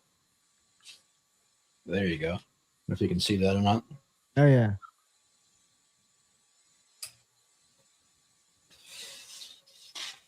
I know it's a funky little knife. I really like it. I carry mine every day. I do think it's funny that a couple of people have noticed it, and it's something we've never marketed that knife as. But that would make an excellent outdoor skinning knife. Oh yeah, yeah. Oh, I didn't tell you the punchline to the old guy who was going deer hunting. After he left, I asked Tate, I did make a mistake, didn't I? It wasn't a mistake. I was like, I wasn't so. I was like, well, I hope we don't kill nothing tomorrow. So he wanted a knife. He was wanting to replace his Kershaw. Yeah, He had a scallion, which has a little belly. I sold him a leak, dude. that's the worst. I know. That's what I know. I know better. I know it didn't have any belly. I know. It was late. It was like 5:45. We closed at 6. So if he bought a leak, he probably wasn't financially in the market. But I mean, that would make it pretty decent. Oh, I took him to the tagged out. That's The tagged out would be even better. it's even better for his price point. He could have gotten into that for. What does the tagged out run at y'all store? You can get one of the orange ones for 200 table. Then what do you sell? You get 15% off in your sales tax. You can get one. I don't like that I one. was that's only got curious. the I saw you can buy them at the the Army Navy store, whatever you call it, for about 160. So that's pretty close. Yeah, that's the one knife that I think they have a direct relationship with. That they probably have. They discount them. You don't even have to ask. It's And there maybe under the it's glass. so bad though, man. But the Spyderco's, I've really fallen in love with a couple of ZTs. I don't know the model numbers. One of them is an automatic and crew wear. And I kind of like the Hinderer. I have no need for it. The one that's the Hinderer partnership. Because if I did not own a Hinderer and I was wanting to try one, that ZT Slicer, I forget the number, I've compared them to my Yeah. Hinderer. 5.62 maybe. I think so. Ryan bought one when he was up there. He actually bought one of these. It's the Eclipse. It's the Hinder Eclipse. No, this one's an XM18. Let me find it. Hold on.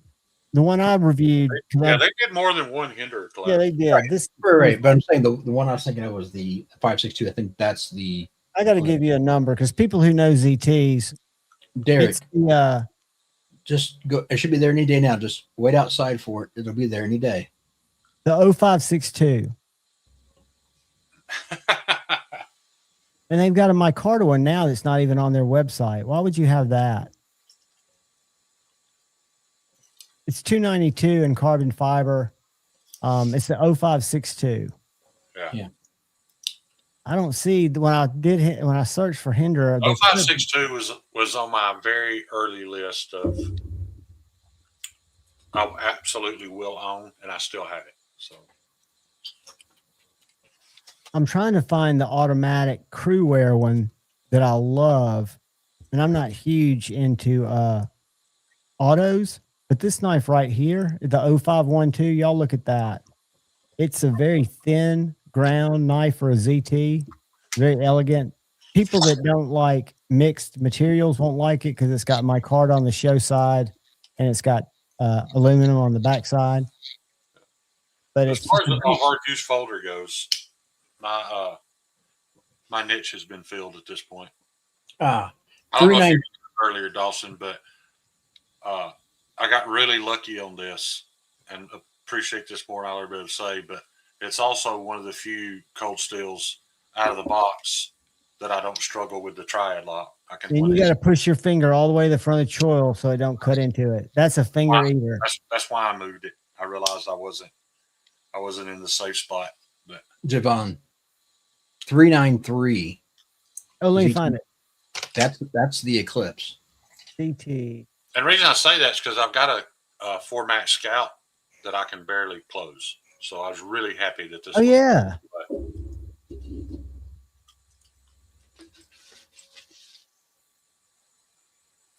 I like that too. It looks just like an Eclipse. I mean, when you look at them side by side, now that might look like a liner lock. This is my live stream. That's why I can't see it. I'm not sharing it. Yeah. But they almost are like 1-to-1s. I was surprised at how close. I think it's going to be weird. Is that Hinder XM18 3.2 a reality, or is it just conceptual? I think it's a reality. I think I think he's going to Vinny do already it. talked about it, didn't he? Yeah, I think he's going to do it. I think he I don't was. understand. I don't get it, but for a Hinder, if you're a Hinderer fan, I guess. Yeah, I'm sure he's done some kind of market studies and he knows he can sell or thinks he can sell them. Right, because you're just talking about a quarter-inch difference between two existing knives. But hey, And that's what if you read their website. like I That's said, why if this knife, if these Ergonaut were a quarter-inch off, like, look at that, man. That thing. feel it's There's perfect. there's no extra space. There's no lack of space. It's perfection. So I get it for that 3 1/4-inch Hinder that somebody else may grab it and think, man, this was what I've been waiting for. I think What I Case, th- what if I he's would going to love- do it, just replace the 3-inch because the 3-inch is way too small. too small. That's what I was going to say, Kyle. If I could make my 3 inches turn into 3.2s in a heartbeat, and I'd pay $100 per one. But to buy another one to fill that space where their website talks about the Jurassic filling that space, I've got a Jurassic, even though it's got a different spine. I mean, it's different knife. I don't like the Jurassic personally. Oh, it's funny you love bring it. that up because the Cabbage Patch Wars, I was in line at Kmart for that. That doesn't surprise me. I remember looking back and like it was just a fight from the back of the line. Like it was one solid line of violence and fighting, and it stopped at my back because I kept thinking, is somebody gonna be brave enough to swing on me for a fucking Cabbage Patch doll? And that's where the line of violence stopped. You know That's the what best, I don't like about the Jurassic. It's got a Double late finish. lockup. You know the best thing about the Cabbage Patches? But They came out with the Garbage Pail Kids. yeah, Those were the cars, right? Didn't they have Yeah. trading cards too? I had all those. I think it's cool that kids have something to get in, even if we don't understand it. Just like I got into World of Warcraft and Call don't get it. Hey, there's No, but it something kept you off the streets. It gave you purpose when you were going through and kind of self-identifying I time. would still be playing to this day, but at literally one day out of the blue, I had a decision to make. Do I want to be a dork or not? Yeah, am I going to keep this Arrested Development here at 13, or am I going to move on? No, it was I either can play World of Warcraft or I can go a quarter mile down the road and do this apprenticeship at this tattoo shop and change my life. And I never played World of Warcraft again. Had it not been for that, I'd probably still be playing, to be honest. So, and you could call me a dork if you wanted to. It built I know. community. Just like the knife community, there's a group of people in there that I hung out with and talked to all the time. I've called you way worse than that today. I know. My whole life would change if somebody sent me a PS4 or 5 because I'd have to go buy Call of Duty. I'd start playing it, and Nope. y'all wouldn't see me again. I You know don't how have to. I know how dangerous they are for me. You don't have to, Javon. No, I've but got- I like it so much. I love immersing myself. I loved it. I used to play Call of Duty hardcore, like all the fucking time. And then I've got a PS4 that's not been turned on in 2 years, and it's got a layer of dust on it. Like I get out of it, and you don't. It's not the same. I wasn't playing at the level you were, but I had it on my iPad. The paid version. Oh, So I would be the in there. mobile. Yeah, I Yeah, I used to- loved it. Loved it. Yeah. And I I've loved remember- a lot I of was right. hours. It's not the same. And I remember when Activision said they were going to start policing the speech in there. And Yep. I called it day one, so I can tell you exactly what's about to happen. Literally the next day, there were thousands of videos of young black men pissed off because their account got banned because they used the N-word. They're like, it's not racist if we say it. The AI don't know who said it. They banned everybody, and I thought it was hilarious. That shit went over like a lead balloon. If you grew up playing COD in 2007, 8, 9, you had thick skin. That's just You had to be in a chat room. the lobbies were off the chain, and it was wild. Heaven forbid you cost a team a win. Yeah. If anybody likes this Skinner blade, there's a 3.5-inch in stock somewhere. I don't remember if it's DLT or River's Edge, but they don't make the Skinner blade that much. That's probably my favorite Hinder. I wish it was a 3.5, but I love it.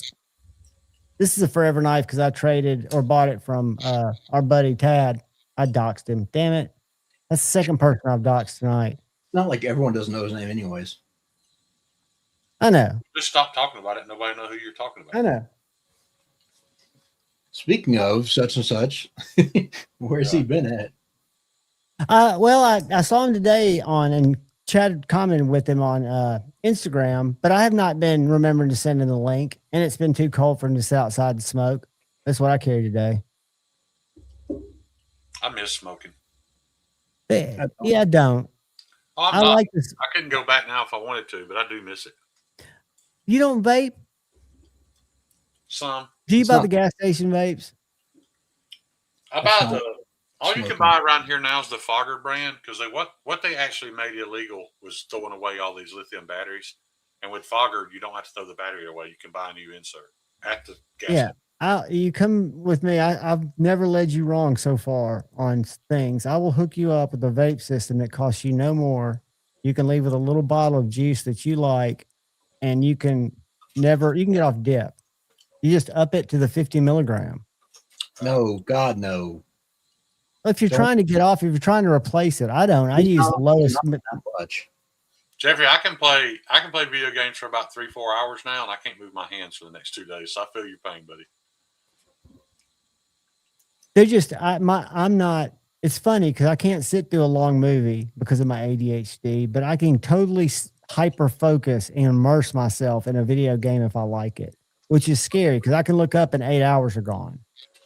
Bugsy, I haven't seen anything yet that I just thought, man, I have to have it.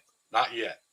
That might change, but as far as production knives go, I'd like to have what I'd really like to own would be a Bodacious and Rex 76.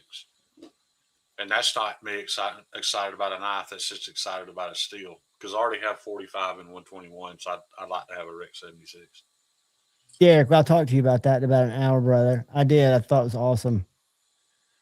I did when I got diagnosed, I did all kinds of research and could not only because I wanted to learn about it, but I was identifying things that had always been inside of me that I was kind of getting validated. It wasn't just me.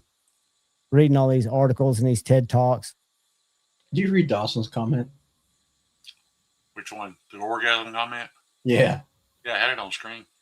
Oh, I was looking at something else. Sorry. How did I miss it? I never look at chat. I get so. Not that I'm not caring about y'all. You don't look at chat on your own streams yet. I know I'm incapable. You guys don't realize it's just my brain's wired differently. If I'm talking, like if I'm just pontificating about nothing, I'm not looking at the chat. If I'm sharing a screen, I'm not looking at the chat. When you hear me say, okay, I'm going to come back to the chat, I'm only looking at chat to find out what to then start talking in nonlinear format about, jumping all over the place, no longer looking at the chat. So I don't do it intentionally. I'm just incapable. Well, you have to be able to take a breath. So you need to stop and look at chat versus just talking through an entire stream. I know, but what happens is you get so far behind. And I can remember, I love the way Maddie's able to go through chat one at a time and keep it short, keep it concise. I've got too many things that it triggers something that I would want to talk about that I'd forgotten about. You know what I appreciate about Maddie? He is so disciplined in the way he goes through chat that he won't even acknowledge a super chat until it's that Who comment. gets to it? Yeah, as it should be. I appreciate that. I can't do it. I'm glad Maddie can, but I'm not capable of it either. Now, only if he had that much willpower with hot dogs. Right. Hey, here's a controversial, huge swing in the conversation. Are y'all excited about we got our 51st state? Hey, man, I like the Twitter video, and I'm sure people hate that. I haven't laughed this hard in so long, dude. Like, because I was awake at 3 a.m. So I called Kyle. I was like, did you see what just happened? And we both knew it was coming. I was like, dude, by noon tomorrow, there will be tens of thousands of videos of Americans bad-mouthing our country for doing this. And sure enough, there was. But it's so funny how you can scroll and see Democrats bad-mouthing it. And then the very next video is 500,000 Venezuelans dancing in the streets, Tearing down praising Saki. America and thanking us for freeing them from a dictator. It's That's why I made that post. Hey, some of you liberals need to go to Venezuela and tell those people they're wrong. that's the best example I've seen Cliff. yet of the Not world. not yet, Todd. of Soon, the Todd, world but that not we yet. live in. Yeah, it was to me it was I was No, misunderstood. I thought it was like at first a war. It's not a war, it's just an No, operation it to was, get it a was a police action. cartel. Yeah. It was an Todd, expedition. luckily, you guys don't have as much oil reserve as Venezuela does. But that's what's funny though. People keep saying that. We don't need anyone's oil. We have more reserve oil I've underneath got our feet than any other place in the right world. now that work in the Let them oil win. And for the last 25 years, they have been leasing farmers mineral rights, drilling, hitting oil, and putting a fucking cap on it. We are sitting on top of more oil than you guys will ever hear about, more oil than they'll ever talk about. The plan is to let everybody else run out, and then we're the only people who have it left. I'm talking, these guys have been, for 25 years, they've been doing this. Oil that we've not touched. We just drill it, hit it, cap it, and sit on it. Have it plotted, know exactly where to go back and get it. And you can come up with all the inhumane reasons you want. We did not bomb downtown cities in Venezuela. We bombed a military base where a narco terrorist was living. We snatched his ass out of there to face charges for what he's done. And the to me, the only thing that matters is Venezuelans in our country and in that country were literally fucking dancing in the street and thanking us. That's all that matters. Bugsy, you just stand out there with the metal pole, or what do you do? What about you do? I do the lightning protection on those sides. I don't know what that means. You put rods up that divert the strikes from whatever you're trying to protect. But like Kyle said, you're putting yourself in a fucking risky position. You don't do it during thunderstorms, I'm guessing. I was joking, being that he was going to be the lighting protection to stand out there with the big With metal the rod, with the 9-iron, Yeah, with the grip off. it's not going to get bad for a little while. No, Todd, if they drilled it and the shit shot 5,000 feet into the air and it was the easiest oil in the world, it doesn't matter. They went in there with the intentions of buying it and capping it to sit on it. Because we're in the position where we can buy it and utilize other people's reserves. I think the other biggest thing in the news this week was the most California company on the planet finally was like, fuck it, we're out. And In-N-Out Burger is moving their corporate headquarters to Tennessee. I did not hear that. Yeah. They got taxed out of there, huh? I don't understand how that state's going to exist in a few decades. They can't, they're not going to be able to collect enough tax. So that means that the people remaining there are going to have to pay more and more. Just Or to keep, the just to keep benefit. an inadequate police department, an inadequate fire department, inadequate garbage collection. All of it's inadequate now. And Phillips and Chevron both out. They've left. They're not even. They're closing down multi-million-dollar refineries and going somewhere else. Look at all the retail that is left. The high-end retail that used to be the epicenter of San Francisco. Here's another sign of the times for you. We all loved MTV when it came out. It's set It itself. went super woke, and it died. What, 4 days ago? 4 days ago was its last broadcast. Well, it's been pretty much dead for a decade at Yeah, I least. think it has other things that led to its demise, as much as that. But Yeah, but there's still nothing that's ever going to go back and compete with TRL, Road Rules, no, that was classic. Real World. The key to any successful company, especially in that business, is Yeah, keeping your finger on the pulse and delivering the content that people want. Yeah. And I think people lose sight of that, or they think they're immune from that, or they take their eye off the ball. Attaboy, Derek. Sadly, as much as you guys like to badmouth it, in the next couple of generations, the South's going to be the place to be. It just is. Everything's moving here. It's going to be the place to be. However, a few decades past that, this place is going to get run too, and it's going to go somewhere else. It may end up Indiana, Montana, who knows? That's just the natural order of things. It's just the way it works. But Bugsy, that's a good point. Uh, I've seen that pitched around. I almost don't think there is, but I You know don't know what? why I feel that way. he 100% last week came out and said, because they had said something about it, and he said, "Come and get me," taunting. oh yeah, they coordinated all this with some But of do the you think? military leadership down there. Well, oh yeah, I definitely think they agree that they had people inside Venezuela because the CIA's been there for months Yeah. that weren't going to rise up against them, right? You're right, Opie. But Yeah. I don't think he had an agreement to turn The himself funniest in. part I learned today, What's up, and this, Droopy? and this is hateful as hell and disrespectful. Badmouth the country for it if you want to, but I fucking loved it. Did you hear what they did on the way out, John? They bombed a location that had no strategic value at all. Yeah, but it had somebody's body in it. They bombed Hugo Chavez's grave just Yeah. for a final fuck you, and I love it. I'm here for it. I support it 100%. Yeah, there's so much. I think messages, and who knows what's going to happen. You know, Hey, look, Dawson. there was all this. if it turns into Iraq, I'll be the first to admit, man, we fucked this up. I'm just hoping that for once, probably the first time, we get it right this time, because we didn't have to kill a bunch of civilians. There wasn't a big Droopy. war. Now, are the cartels, some other cartel, going to move in, try to take over? I'm hoping that all this diplomacy we're having with Mexico and these other countries prevents that. But it could still all go bad. That doesn't I'm going to make tell you anything something wrong. that I nobody hope wants it to doesn't all hear. go bad. Somebody is going to bring, if there's a demand for drugs, an insatiable appetite, until that's curbed, somebody's going to find a way to get drugs here. Well, it's They're going to gonna- be the first people that cut the best deal with the CIA to get them Probably. Yeah, Yeah, they run the drug trade anyways. that's what it all comes down to. He Well, I wasn't. don't. His deal wasn't favorable. We I didn't think have people making money, so fuck him. Donald says you're fired. Yeah.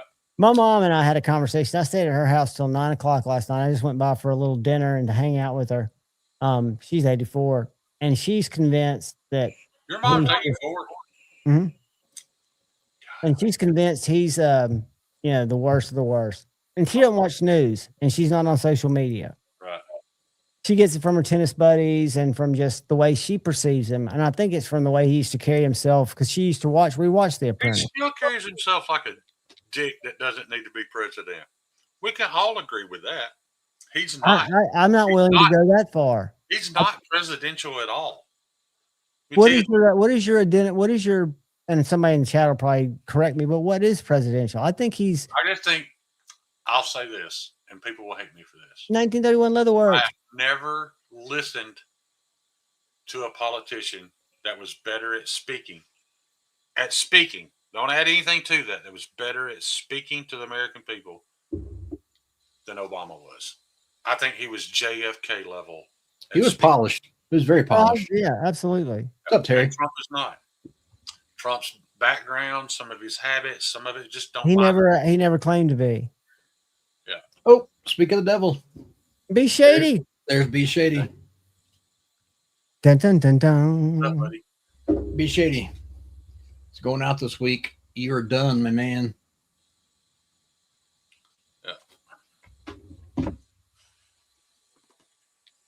Paul, there was no reason not to. He was inspirational. And I'm not involved enough to say that his ideas were bad. The execution was bad, and maybe it wasn't even his fault. That's entirely possible too. Again, I don't think it's any of their direct. I think it's all scripted by somebody else above them. W, that's a little known fact, actually. And sadly, it's considered racist to even look into it. But if you go pre-genocide, you're 100% right. That guy was one of the best speakers there ever was. If you translate his speeches to English, it's one of the best church services / inspirational speakers there's ever been.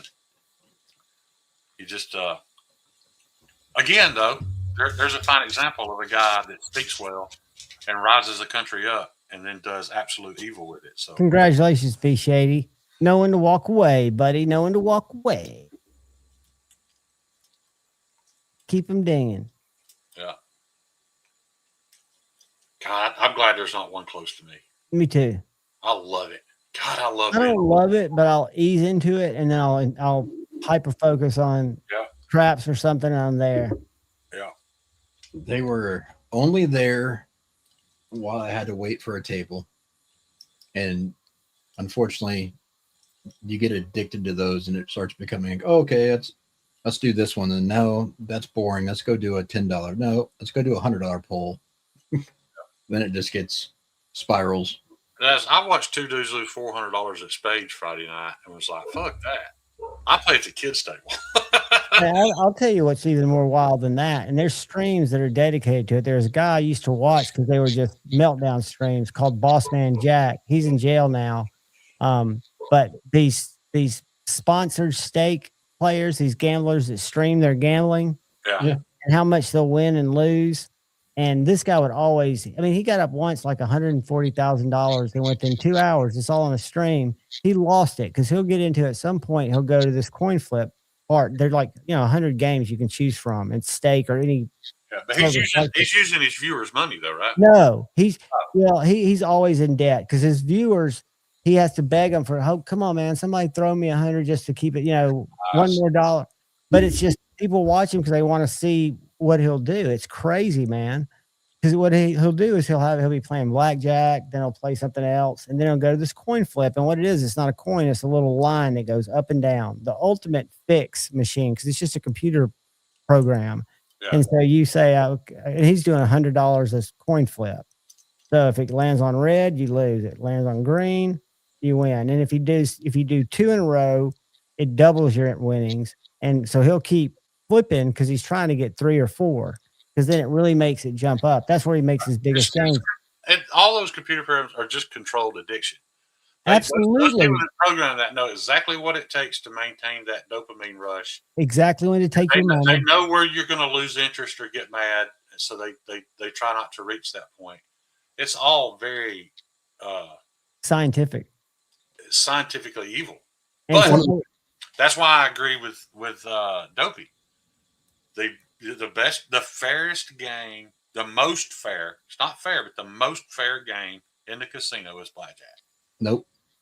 I think so. The most fair game in the casino is poker room. poker. Maybe so, yeah. Because you're only getting a percentage taken off the pot for the rake. You're not getting the odds of the house. Right. So The only advantage the house has in blackjack is that you have to make your decision first to hit or hold. That's the only advantage they have. Is that Well, and they can walk no, up to they've you. also You play the game too well, so you have to leave. You can never come to our casino again.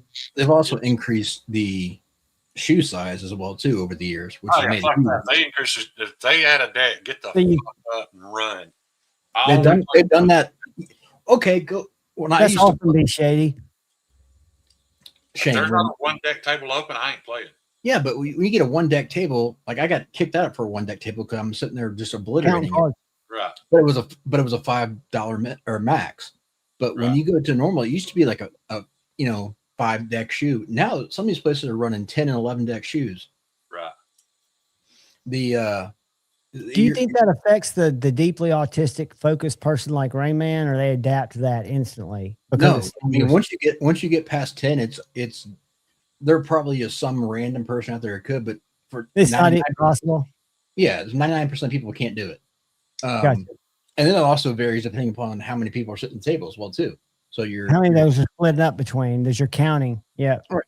So we used to go Car. Todd's 100% right. what? Coach Egg, no doubt. The only fair game there. So we used to go to, and one of my buddies that would go with me, he would always play in the big PLO game because he was deep stack, and that game would, depending upon when it popped off, it was a 10-25 PLO game, and that thing, I mean, your buy-in's usually 20 grand for that game, and he would go play craps or roulette, one of the two, while he's waiting, or blackjack even. I've seen him, and he used to go at the local casino was $500 max bet on roulette, and he would go put $500 chips down on like 6 or 7 numbers while he's waiting, and then go play blackjack. And every single time we went, he would at least hit 1 or 2 of them every night. So that's 17-5 that he would get. But then he'd go piss all of that away in the PLO game because he was just a degen. It's just like, good He God. just wanted to go crush people. Dude, he would be up and down. I've seen him up 60K, and then within an hour, it's gone. Well, Yeah. I've only been to a real casino once, and I sat down with $100 worth of chips. It's kind of a long story. It's really interesting night, but I won when I hit $5,000. No thanks to myself, but when I hit $5,000, that's when they added the shoes. And the guy that helped me hit $5,000 that was teaching me or telling me what to do pretty much was like, we got to go. Yeah. Anytime they add shoes, get up and walk away. That means the house. There wasn't a blackjack table in the room that was a single hand table at that moment. And I get it. It was hard, really hard for me. I really wanted to keep playing. And if he hadn't been standing there telling me, not to do it, I would have, and I'd have lost all that money. I used to be bad about it, but my advice was the sports book. I would play blackjack or slots while I was waiting for a table because I was a poker player. But I would always go bet the sports book as well too. And that's Sports rooms but I are would- fun. yeah, but I was always trying to hit parlays, 5, 17 parlays. And just because it's fun, that rush of trying to watch the last game and see if you can actually pull it off. But I used to do very, very well in poker. I used to play in some pretty big events and stuff. And my dad had a place behind the MGM in Vegas. So I would fly out there probably twice a year to go to play for a while. And I actually owned a small poker company for 3 years. What's a poker like? What's a poker company do? Put on games like you would organize Yeah. games? Well, like charity tournaments and that kind of stuff. I got you. Yeah, I've got several buddies right here in town that has never worked a day in his life and is extremely wealthy because he owns a Caribbean-based online gambling company. And he gambles here in town $10,000 a hand every night of the week, but He's clearing that per minute. He wins a lot, and he tells me the reason he wins is because he doesn't care if he wins or loses. The money means nothing to him. There's no emotion in it. It's like if the money means something to you, you're going to fucking lose. Like you don't gamble if it means something to you. To him, it's just a pastime. He's paying for entertainment. He's going into that way. Exactly. He's got the money to do it. And what's crazy is I asked him, I was like, dude, why do you not play professionally? He said, I'll lose money. He said, you can't make as much money playing professionally. So once you go pro, you can't sit down at these tables that I sit down at and make this amount of money. I don't understand how all of it works, but So he bought a knife from me, so I'm still in the process of making it. This is actually the God of War scales was my idea for his knife, so that's where that came from. It'll always be your mama's rocky road to me. It will not. You should. I had Wow. the Don't you emasculate my knife skills, John. depending upon where you play at, sometimes the set games are harder to get into. But like when you go out to some places, like they don't care. Like there was a 10-20 game at the Bellagio back room that was always stacked with players, mid-level players, because I mean the big guys that are like really, really well known, they're playing private games. They're not playing, or if they are, it's a single table and they're in they're televising it, so they're not doing whatever. But like I've sat down with quote unquote pros and played side by side with them for quite a bit for cash games. I mean, I played in several circuit events as well too, but the best, the most fun was always like in the winter times. I wasn't busy with work, so I could play when I wasn't traveling, I could play pretty much anytime I wanted. And we had some decent games. There was one game at the local Podunk, is about the next town up for me. Their VFW, and they'd have 3 to 4 cash tables running every night, and it was just cake, easy money. It was low investment. It was a 1-2 game, but I would walk out of there with $800 to $1,000 every single night. I would go up there. It was great. That's awesome. I was, I've played them too, Jeffrey, and I lose every time. Jeez, Every time I lose money. What's up, Patina? What's up, Tina? I didn't see you come in.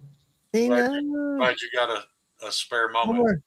What are you saying? Sorry. What are you saying sorry for, Patina?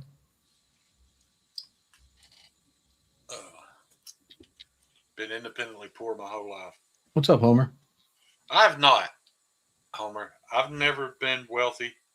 I've had moments in my life where I could actually put the gas nozzle in the tank and lock it in and not stare at the price amount. But I have been extremely wealthy in experiences and good times. So I wouldn't trade that for having a shit ton of money. Me neither. Unfortunately, I've been around a lot of people that were, so I kind of had to fit into that environment on a budget. But yeah. But I mean, I didn't. You're lucky, because I've seen that be the downfall of a lot of people, dude. Like, they get in with this crowd, they're having a good time, and they're almost forced to try to live that lifestyle and end up losing everything. So, well, you got to know your limits, and it's a matter of staying within your means. It's hard to tell your buddies when they're all like, "Hey, we're going to go over here to this, to this casino and play this $10,000 blackjack table." And it's really hard to say, "Well, you guys have a good time. I can't do that." More people, more often than not, go and then try to figure out how they're going to not lose their fucking house and everything else the next day. Well, imagine this, Shane, because I was being sarcastic, but I ran my gambling like I run a business. So like I had budgets and set amounts that were, this is what is allowed. This is what this is your float. This is what you're going to be able to drop or win. And you're not going to, like, everything was very strategic. Like it wasn't me going out there to, yeah, there were times where in the pool hall and we just late at night, we didn't give a shit. We're flipping quarters for 20s, 6 of us, but that's not money, gambling money. That's just goofing around playing. But yeah, passing time. Hey, before I forget it, Dopey, did you once have a job running wire at the Amazon warehouse? I'm not saying that makes you an electrician, but it sounds like you've got some experience in something like that. And I know you had to run wire and stuff like that in your last job. I would suggest reaching out to Ryan Ellis if you're really looking for work. I would too. Because there ain't a lot out there. I've been looking for it for 2.5 years. I mean, I found it's not called work. It's not supplementing my life, really. It's keeping me from going just totally batshit crazy and driving me batshit crazy in another way. He's about to get his doctorate in secretarial work. Yeah, exactly. And paper football shredding. Dopey, you were? How's are you caught up on Spanish? Yeah, you're gonna need to speak a little Spanish. Seriously though, dude, you should reach out to Ryan. And their translation He was in there earlier. that.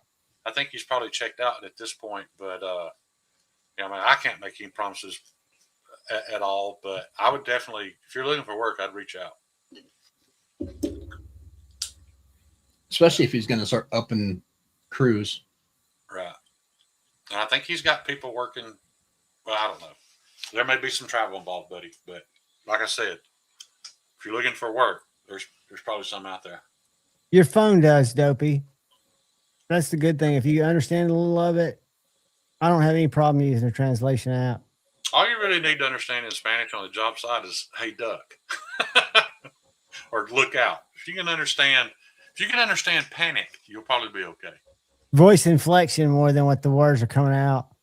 Toby, he's in Trustful, but he has crews working all over the Southeast. So just reach out. It might not work out, but I'd reach out, dude. Yeah, it depends on where the jobs are at. He's got shit going everywhere. Be Shady, I hope you love it as much as I do. I'll Got mine on my clamps. I'm getting ready to put an edge on it. be shady. I'll send you tracking once it goes out. It'll probably be more than likely Tuesday.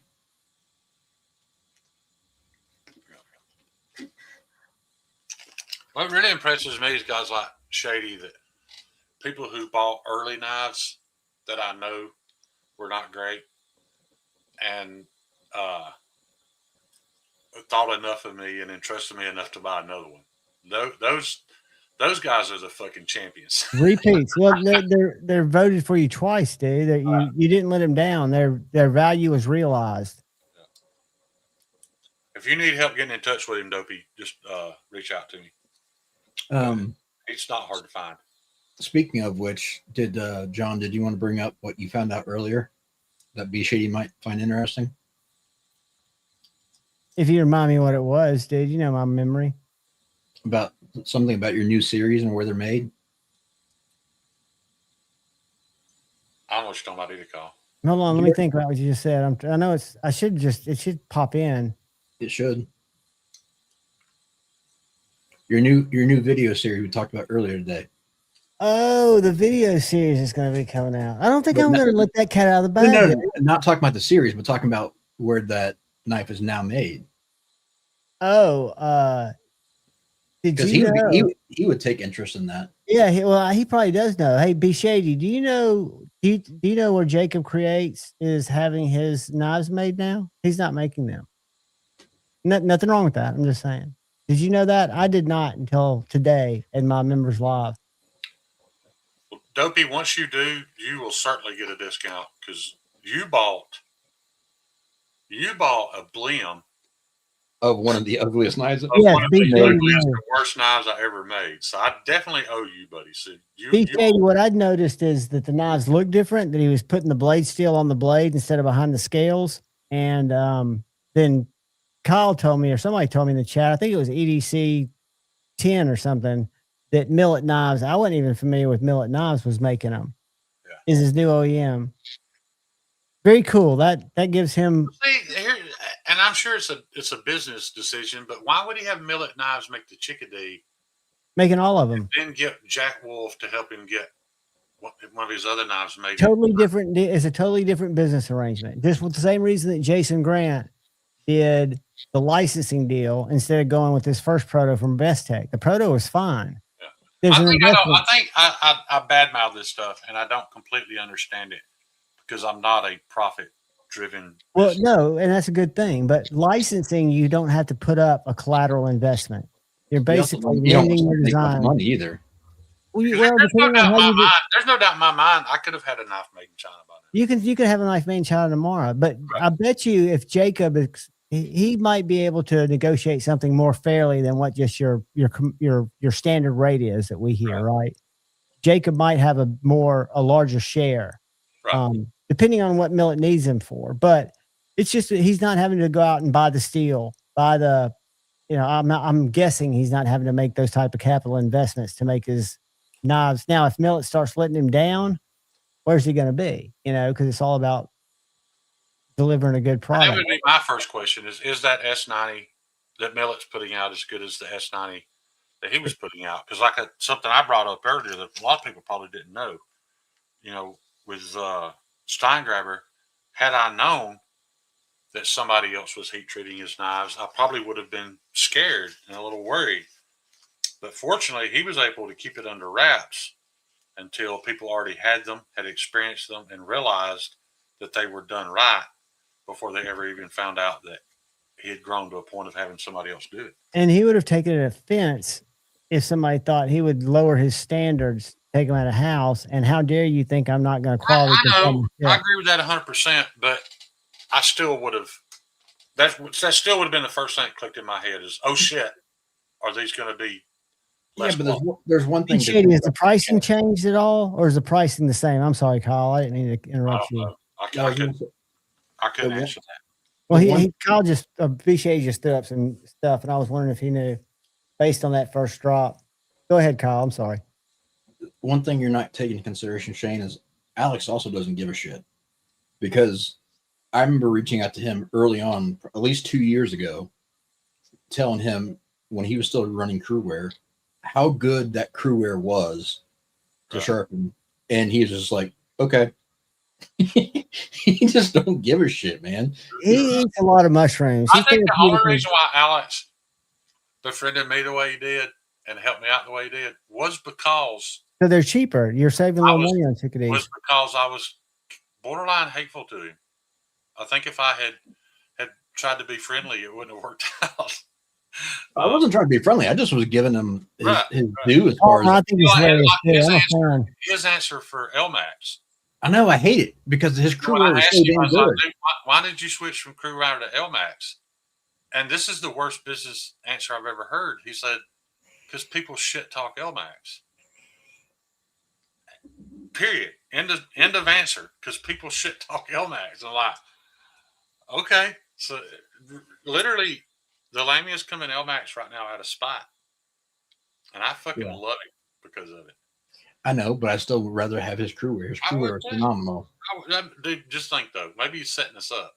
You know what's going to happen when he does a special drop in Crewwear and it's $100 more? People are going to fucking pay it. Oh. That's what's going to happen. Speaking of, I sent Ryan a link to a one that was. Let me see if I can get it pulled up. Did you find one?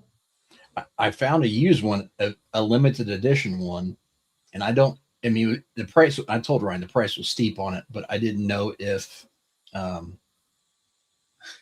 he would be interested in it or not. Let me try to grab it here in 1 second.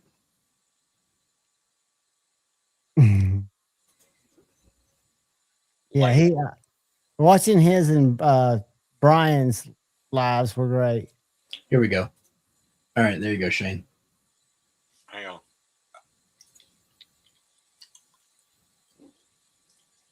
Why are we looking at this? That's the XP JX, and that's What's hand special about it? that's hand ground. That's also one of the ones with the updated scales that he did for limited time. Okay.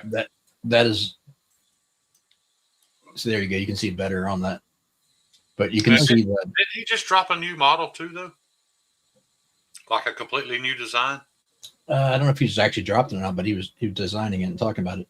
But yeah, you can see on the blade that being hand ground. Oh wow! Is it Crewwear? No, that one is LMAX. It's one of the newer drops, but it was steep asking price, How steep? $1,800. 12. Well, oh, that's right. I mean, I think the one that I ended up buying was listed for 11. The guy got reasonable and got closer to the table. We took it off Blade Binge, but that's not too crazy for that. I like LMAX. I don't have a problem with LMAX. The only grail on my list is a SBK Lamia and Crewwear. And I know a guy that only lives about 90 minutes from here that I could literally fold it in half, put him in a bag, If and you bury get him past in the his, yard. his, And I even know where the Lamia is located. you know what slot it's in, In a 3-hour period, I could drive, and have it back in your possession. be back home with it, and there'd be a little tiny bag of bones somewhere that nobody would ever. Well, if you do that, take them all. At least sell the other ones. I'd have to take them all because if I just took the Lamia, everybody would know it was me. Everybody knows it was you or Kyle. That, and Kyle then has to Ryan take would off. come here and do the same thing to me in my sleep. When I would do the same thing to Ryan then, because I would fight all over you for that 2 one. hours, the knife community would have lost four Hey, people Paul, over one knife.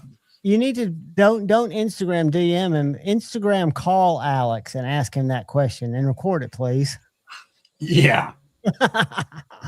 I'm kidding. That was bad humor, but I'd love to say, "Hey, Alex, I was thinking, I love your knives, but could I get one made in S90V just to see what he?" I bet it would just be a no. He would Or- just hang up. He wouldn't even say anything. He'd just hang Or up it on would you. be, yeah, or no, if it was an email, do you think he'd even he probably wouldn't even respond to it. Palmer, Yeah, he would definitely say that. That's what's so funny about him. if there was one in his Discord for $400, buddy, I couldn't afford it right now. So Oh, I know, Richard. And again, I can show it to all y'all because somebody's going to get it when I pass, and it's going to be whoever's closest to my house. And after Richard, pass away, I would please- put you on a tee like a football and punch you. That knife.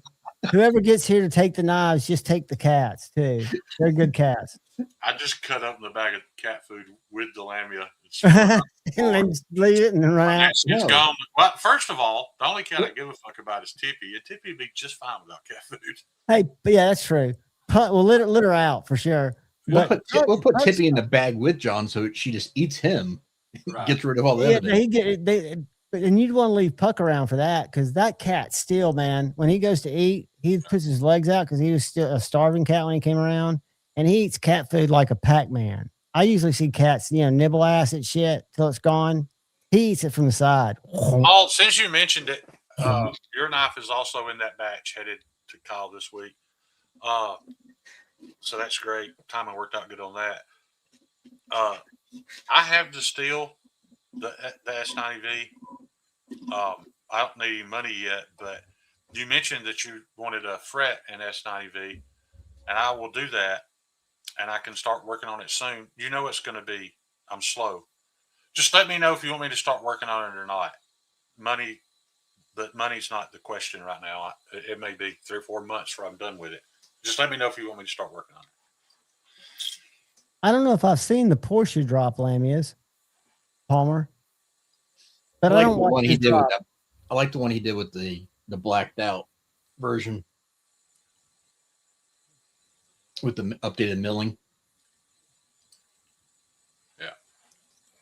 I just wish he would make one like a 1.5, just slightly bigger than that.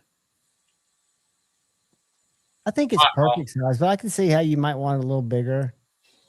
Because what I'll do is I have orders way ahead of you, but that's how some knives end up getting done faster than I think they would. There's downtime working on certain knives, and during that downtime, I can get yours shaped, and then there'll be times when I'm heat treating a knife for somebody that ordered it months ahead of you, but the oven's on, so it didn't make any sense not to heat treat both. So that's what I'm getting at. It'll be something I work on while fulfilling other orders. So, In between stuff. the Triple XL Thug is the only knife that I've paid money for since September 2024. I loved making that knife. I am glad that you love it. It probably needed to be thicker than it is. However, Richard had a question for you. it turned out super badass that it's not thick. Yeah, it's sliced. Zipper's coming too, Rich. I already have the steel fret. I planned on cutting it out while I was heat treating Dylan's knives yesterday. And I was lucky to get through heat treating Dylan's knives. Like when I left there, I was in more pain than I've been in a long time. So that's the only reason it didn't get shaped yesterday. Paul, that's fine. It won't be done before then anyways. Yeah, man. No, Thank you, Palmer. absolutely, Paul. That's fine. And like he said, it might not be done by then anyway. So It wasn't a shot. I'm just saying you got other stuff. no, you're being completely truthful. But so if you want to do it in installments or whatever, that's fine. Because I'm going to make it in installments if that makes any sense. No, that's beautiful. But see, like with Richard, the Shepherd is just XL fixed blade sheepdog, pretty much. I ain't ashamed to admit it. It is. But there are knives ahead of it too. But at the same time, if I'm working on Pro Cut, there's no reason not to just throw his in the oven while I'm working on it. So I got to show y'all something real just- quick. Order of operations. I mean, you Right. got. And I still haven't perfected my order of operations. It's just, something I'm still trying to perfect.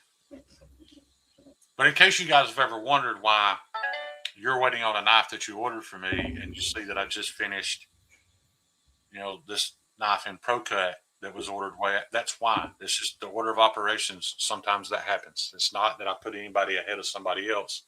It's just I was working on this. It makes no sense not to heat treat this at the same time. But yeah, thank you, Paul. I appreciate it, buddy. I had a little bit of a. I forget it every year.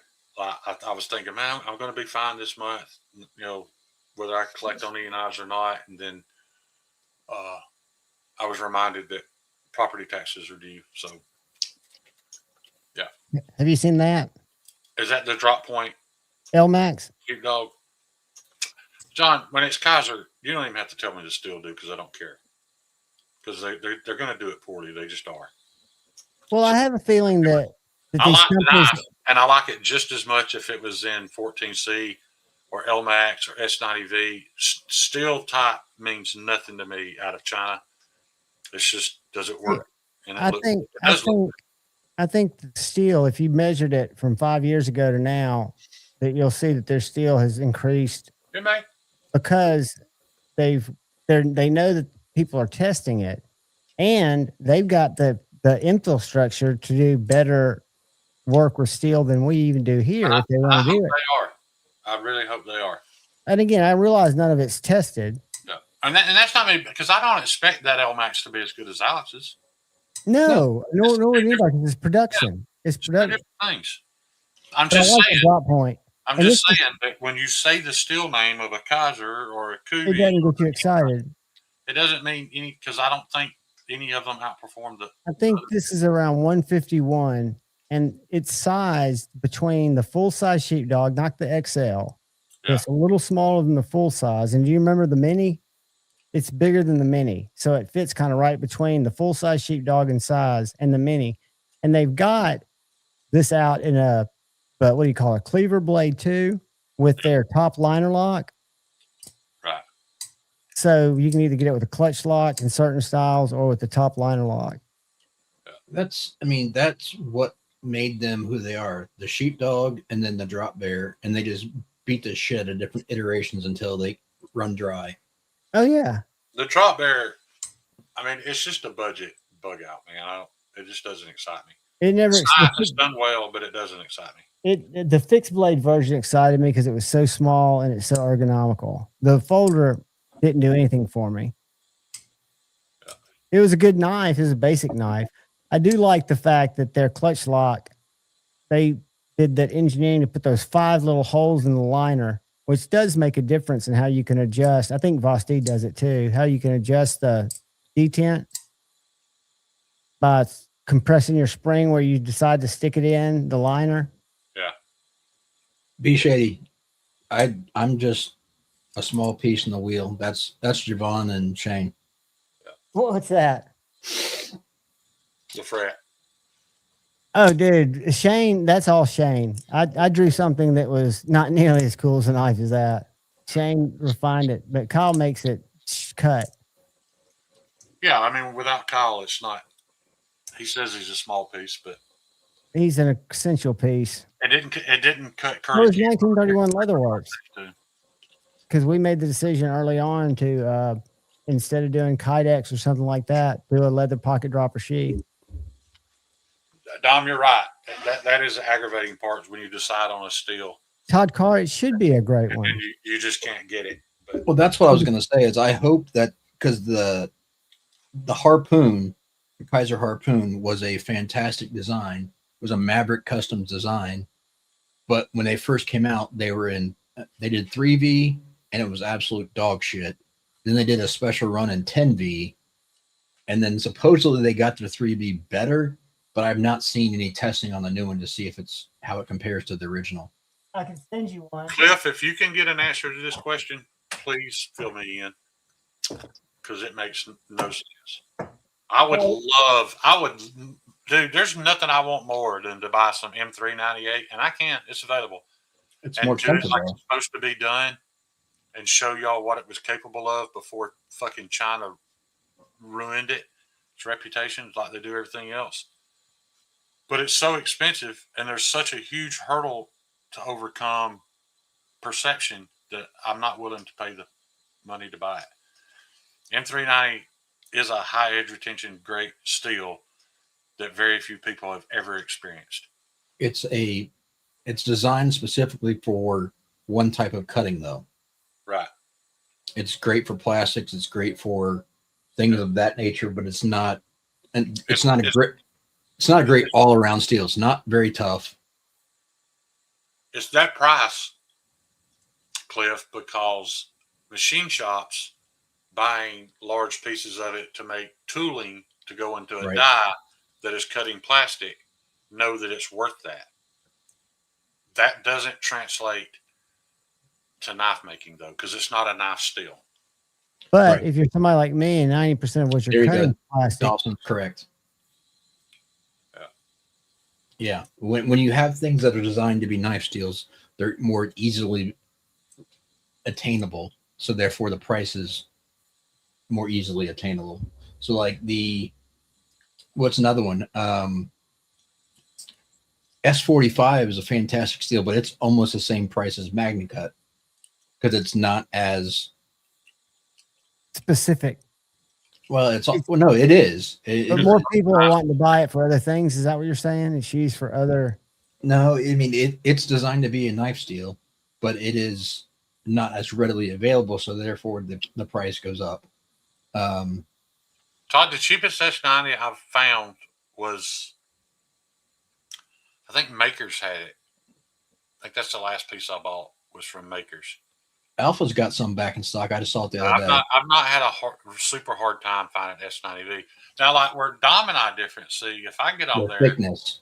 and I'm looking for, Dom said he's looking for 5/30 seconds. Even if I am looking for 5/30 seconds and I get on there and they've got eighth, well, for a fixed blade, 30 seconds doesn't mean anything to me. I'll just buy the 1/8 inch thick and make my eyes out of that.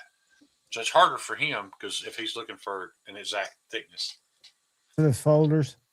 Yeah, because Dom right now, the place I'm looking at, they've got MagnaCut in 0.108 to 0.110. That's all they've got in stock.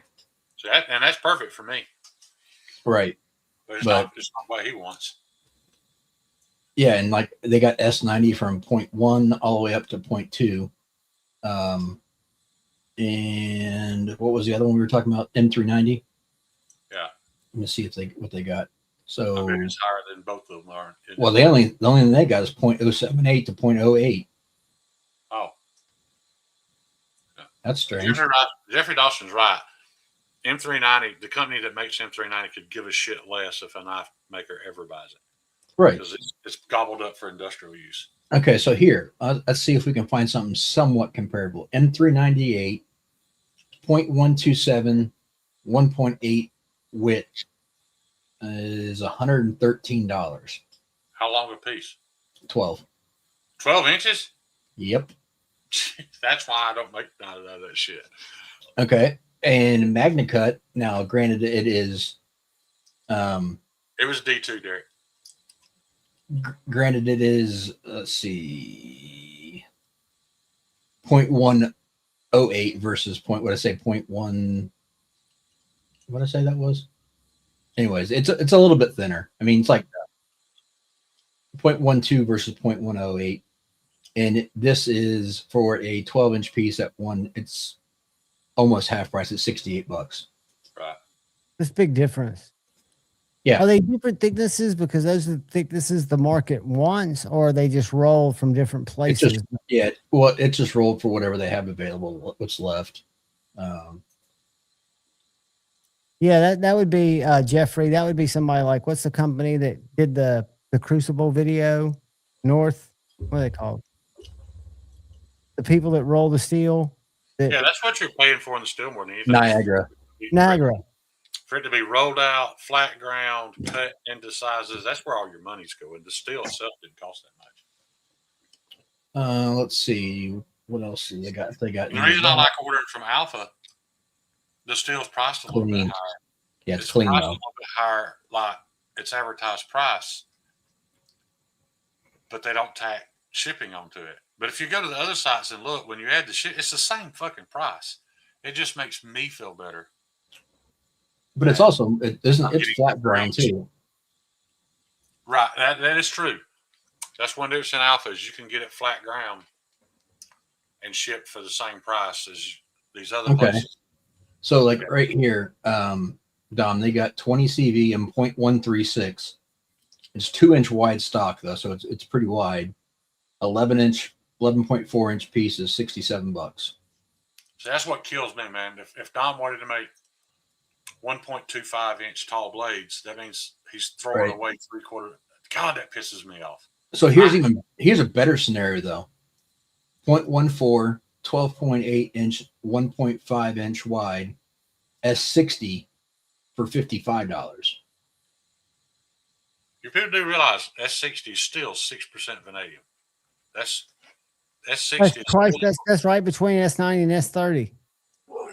Well, yeah, Yeah, that's obvious, but yes. yeah. S60 would make a damn good knife. It's just Well, here, nobody's used it. they got S90 is for the same specs. It's $3 more than 20 CV. Yeah, I'm taking S90. For a 12-inch piece? Yep. Is that a commodity item, Kyle? Does that change on the daily or not? Just while they, It depends. Yeah, it depends on what they've got. yeah, when they get I've their never next seen them shipment. change the price of a piece they have in stock. No, it'd just be on the The next next shipment. piece may be different. Yeah. Yeah.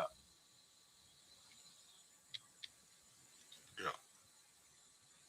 Well, guys, I love y'all. I'm gonna have to bounce because I've got to get down to the I'm quick about, stops. I'm about to call it too.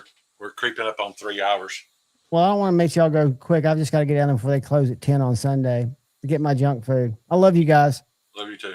Peace. I like 20 CV, but the only 20 CV I've ever experienced was Spyderco's at about 62, and it was so much better than everything else out there at the time. So I really liked it. I've never handled any that was at 63.5 to 64. But How thick are you wanting to get, Don? You mentioned you want thick, but yeah, Don makes troops. and how wide do you need it? That's the biggest difference too.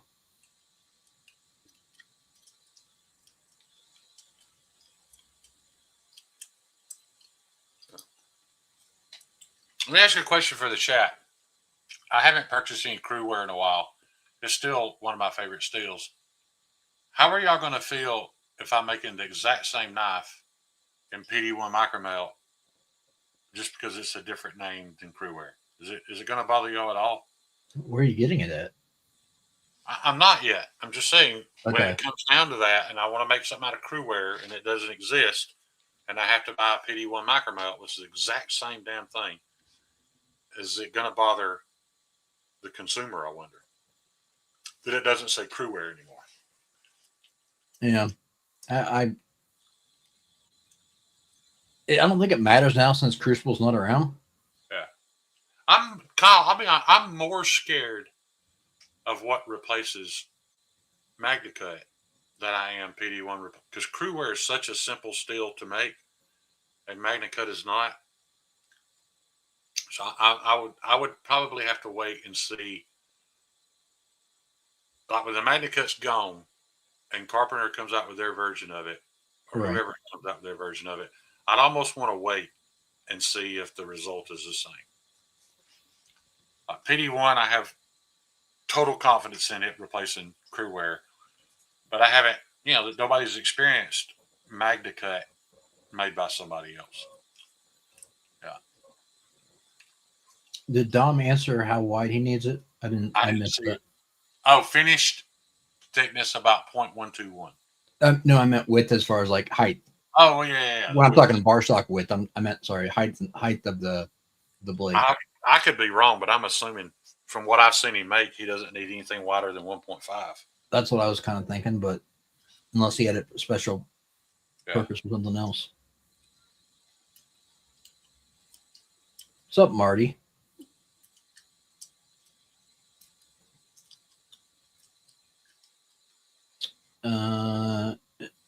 Inch and a half to 2 inches. Okay.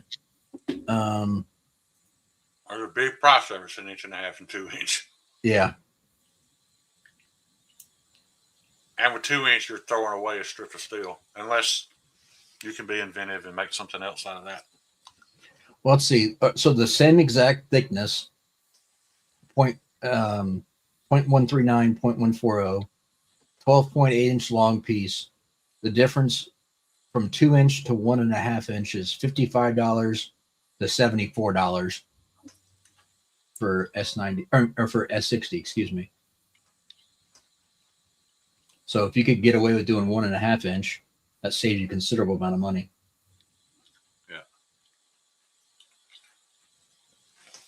I like the fact that you make chodes, Don.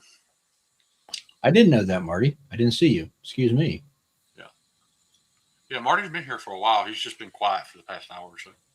Todd, it's hard to find much past 2 to 2.5. There's not a lot of stuff that comes in 3. That's the one thing I like about Pops is when they order a sheet of steel, there's always one piece that they call an end cut or something that ends up 3 1/4 to 3.5 inches wide. I love buying that piece because you can split it or you can make special Right. stuff out of it. But I mean, general bar stock, you're not getting that though. No, you're not. Because there's not enough demand for it. So they just don't Right. cut it wide. Yep. I will probably buy every end cut piece I can from Pops though. Just because I have some, some broader blades that I want to make. Yeah, that makes a big difference, Paul. The when you're trying to do something out of bar stock. Now, if you're doing a batch of them, you can do it out of an entire sheet, which is very, very reasonable to do broad stuff. But yeah, Dom, that's the place to start with your stainless is ABL. Yeah, he sent me a message earlier. I didn't get back to him, but I told him that was ideal starting point would be that for getting into stainless. Yeah, that's an excellent place to start. Great What are steel. you going to borrow me for? And keep in mind, Dom, I see you get involved in the chat a lot when we're talking about our steel snobbery. That's not directed at anybody, and you should probably not concern yourself with it. Because like I said, it's not a great business model. There's not enough people out there to buy that stuff. I think he said he had a few people interested in stuff in that. Yeah, now you can definitely expand your customer base by adding some stainless options or even some super steel options. No doubt about that. But as far as, the general public, the broad spectrum of things, we snob out over that and even, shit talk some knives because they're in this steel or that. But it doesn't really mean anything to most people. Derek, we could send you D2 and tell you it's S125V. You're not going to see it. Yeah.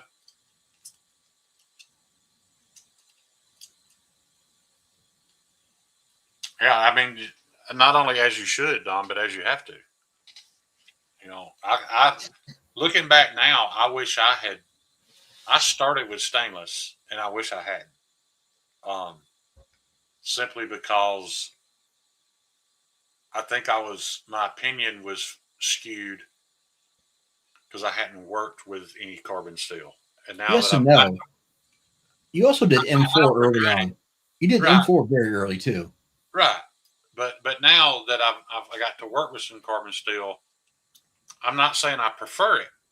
I'm just, even though, we have a really good carbon steel option now, I'm just saying that I think I would have understood other makers' decisions better had I experienced carbon steel first. Well, it's easier to work with as a new maker. Right. Yeah, I'm loving Pro Cut right now. Dawson, you're correct, but the issue is that it got such bad credit because it was neutered by the Chinese D2, and which actually a lot of cases it wasn't actual D2. So if you get CPM D2 later, Bugsy. CPM D2 is very, and it's done well treaty wise. It's very, very good steel. Perfect example is Medford. Medford's D2 is great. Yeah. I'll be honest with y'all. I've never said this before, and don't go looking up the ingredients and trying to prove me wrong. This is just an opinion thing. one of the reasons why I love Pro Cut so much is because I feel like it's a slightly less corrosion resistant version of D2 that nobody's had a chance to ruin the reputation of yet. I think it's better. I think it's better personally. It's definitely better than production D2, but as far as a custom heat treat D2, it's not. But fuck, who can afford to buy D2 and custom heat treat it and sell it at what it's worth with the reputation that it's got? Yeah, and so my thing with D2 is, for the price point of D2, there are better steels available. Right. I mean, Yeah. Pro Cut's almost half the price of D2. Yeah. The great thing about Pro Cut is, Dom, is you can advertise that you're offering a much higher performance steel than what you've been offering in the past at a decent price, and it requires no learning curve. Like, you don't need to know anything more today than you knew yesterday working with 1095 to use Pro Cut. Like, there's no negative to it, is what's great about Pro Cut. And it's easy to. You're already using 1095. The entire process is going to be the same. Everything's just as easy. The only difference is the end product has way higher edge retention. It's the only difference. And more toughness. But both will rust, but that's just part of it. And it's going to be easy to heat treat, and it's going to be easy to grind, which is great too. Yeah, So you don't even have to have parts 50 to quench Pro Cut. You can quench Pro Cut and use motor oil. You can quench Pro Cut and peanut oil and any oil, literally any oil, you can quench it. That's OUL. Oil.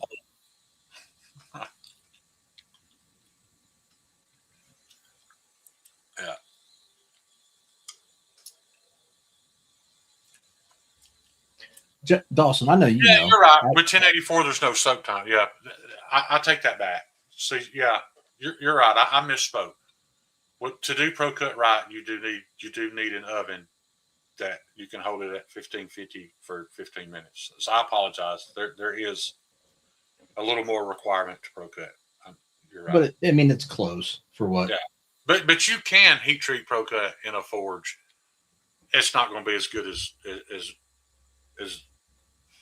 my heat treat or anybody else with an oven heat treat a Pro Cut. But you can do it. Yeah. But from what I understand, Pro Cut's fairly forgiving as well too. It's very forgiving because it has a high temper resistance. So heating it up on the belt is not as much of a threat as other steels. That's one thing about Nitro V. I've thrown away more Nitro V blades because I overheated them, grinding them, than I have anything else. And I've never looked that up, but I'm assuming Nitro V is not very temper resistant. Because Nitro V is the only steel I've ever sent to Kyle. He had to sharpen more than once because the edge was burnt. Yeah. It's all right, buddy. Yeah. We got what you meant, though. Yeah, I understand. Yeah, and I completely forgot about that, Dom. That I misspoke when I said that. I'm glad you corrected me. It's 1084. You literally make it turn red and dip it, and it's over. So yeah, it is a little easier than Pro Cut. But he's doing 1095, correct? I'm not sure. 1095 requires a soak. That's what I was getting at. So I'm not sure which one he's using. Okay. Well, either way, he should still be able to do it with what he's got.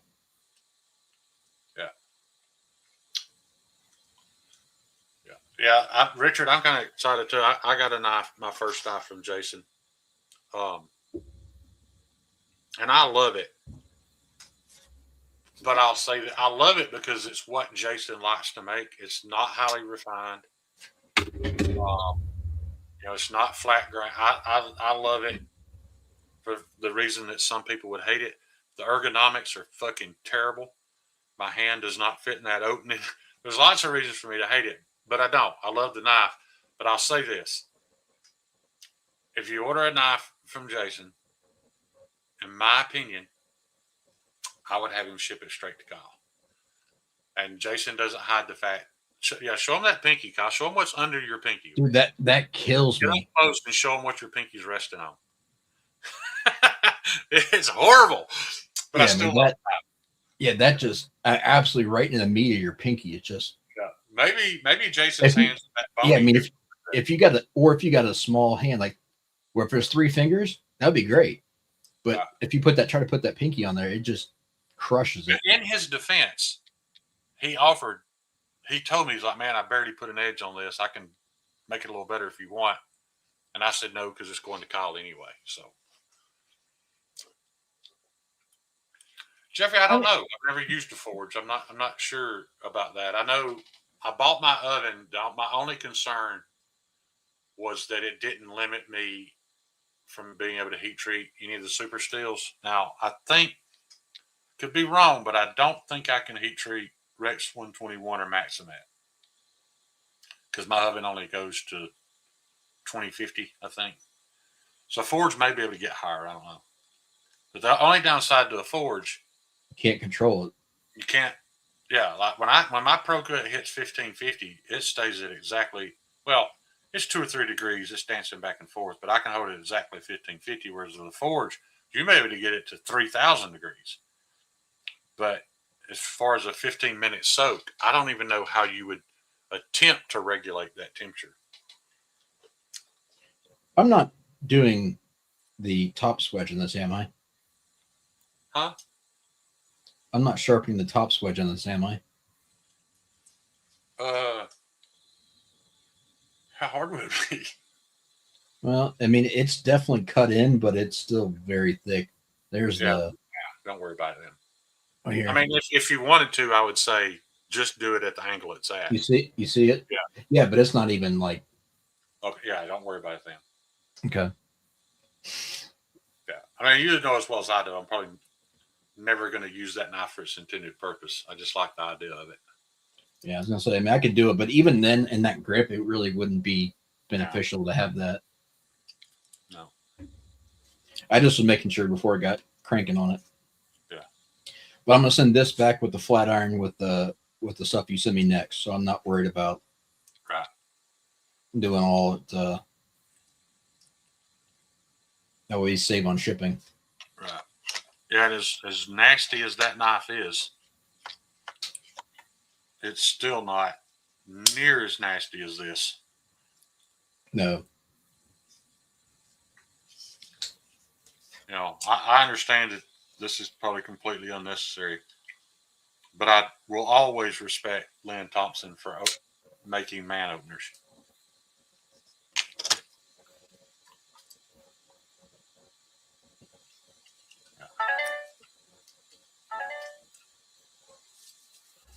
Well, Don, you might have thought it was later because I usually start at 9, but Justin didn't go live tonight, so I did. But I fixed to call it because I'm starting to get sleepy. That works. I got shit I got to do too. So yeah, but I appreciate all y'all guys showing up. Y'all know I appreciate any amount of time you waste spending with me. Kyle, I appreciate you keeping me company because I am not going to go live by myself. I hate it. And no problem. I appreciate all the insight, the opinions, the agreeable opinions, the opposing opinions, all of feedback. It. Just the feedback. Yeah. So I'll, other than that, Todd Carr, just be glad your ass is not Venezuela. You dodged the bullet. Did you see Dawson's comment? What do you say? Necessary. No, don't do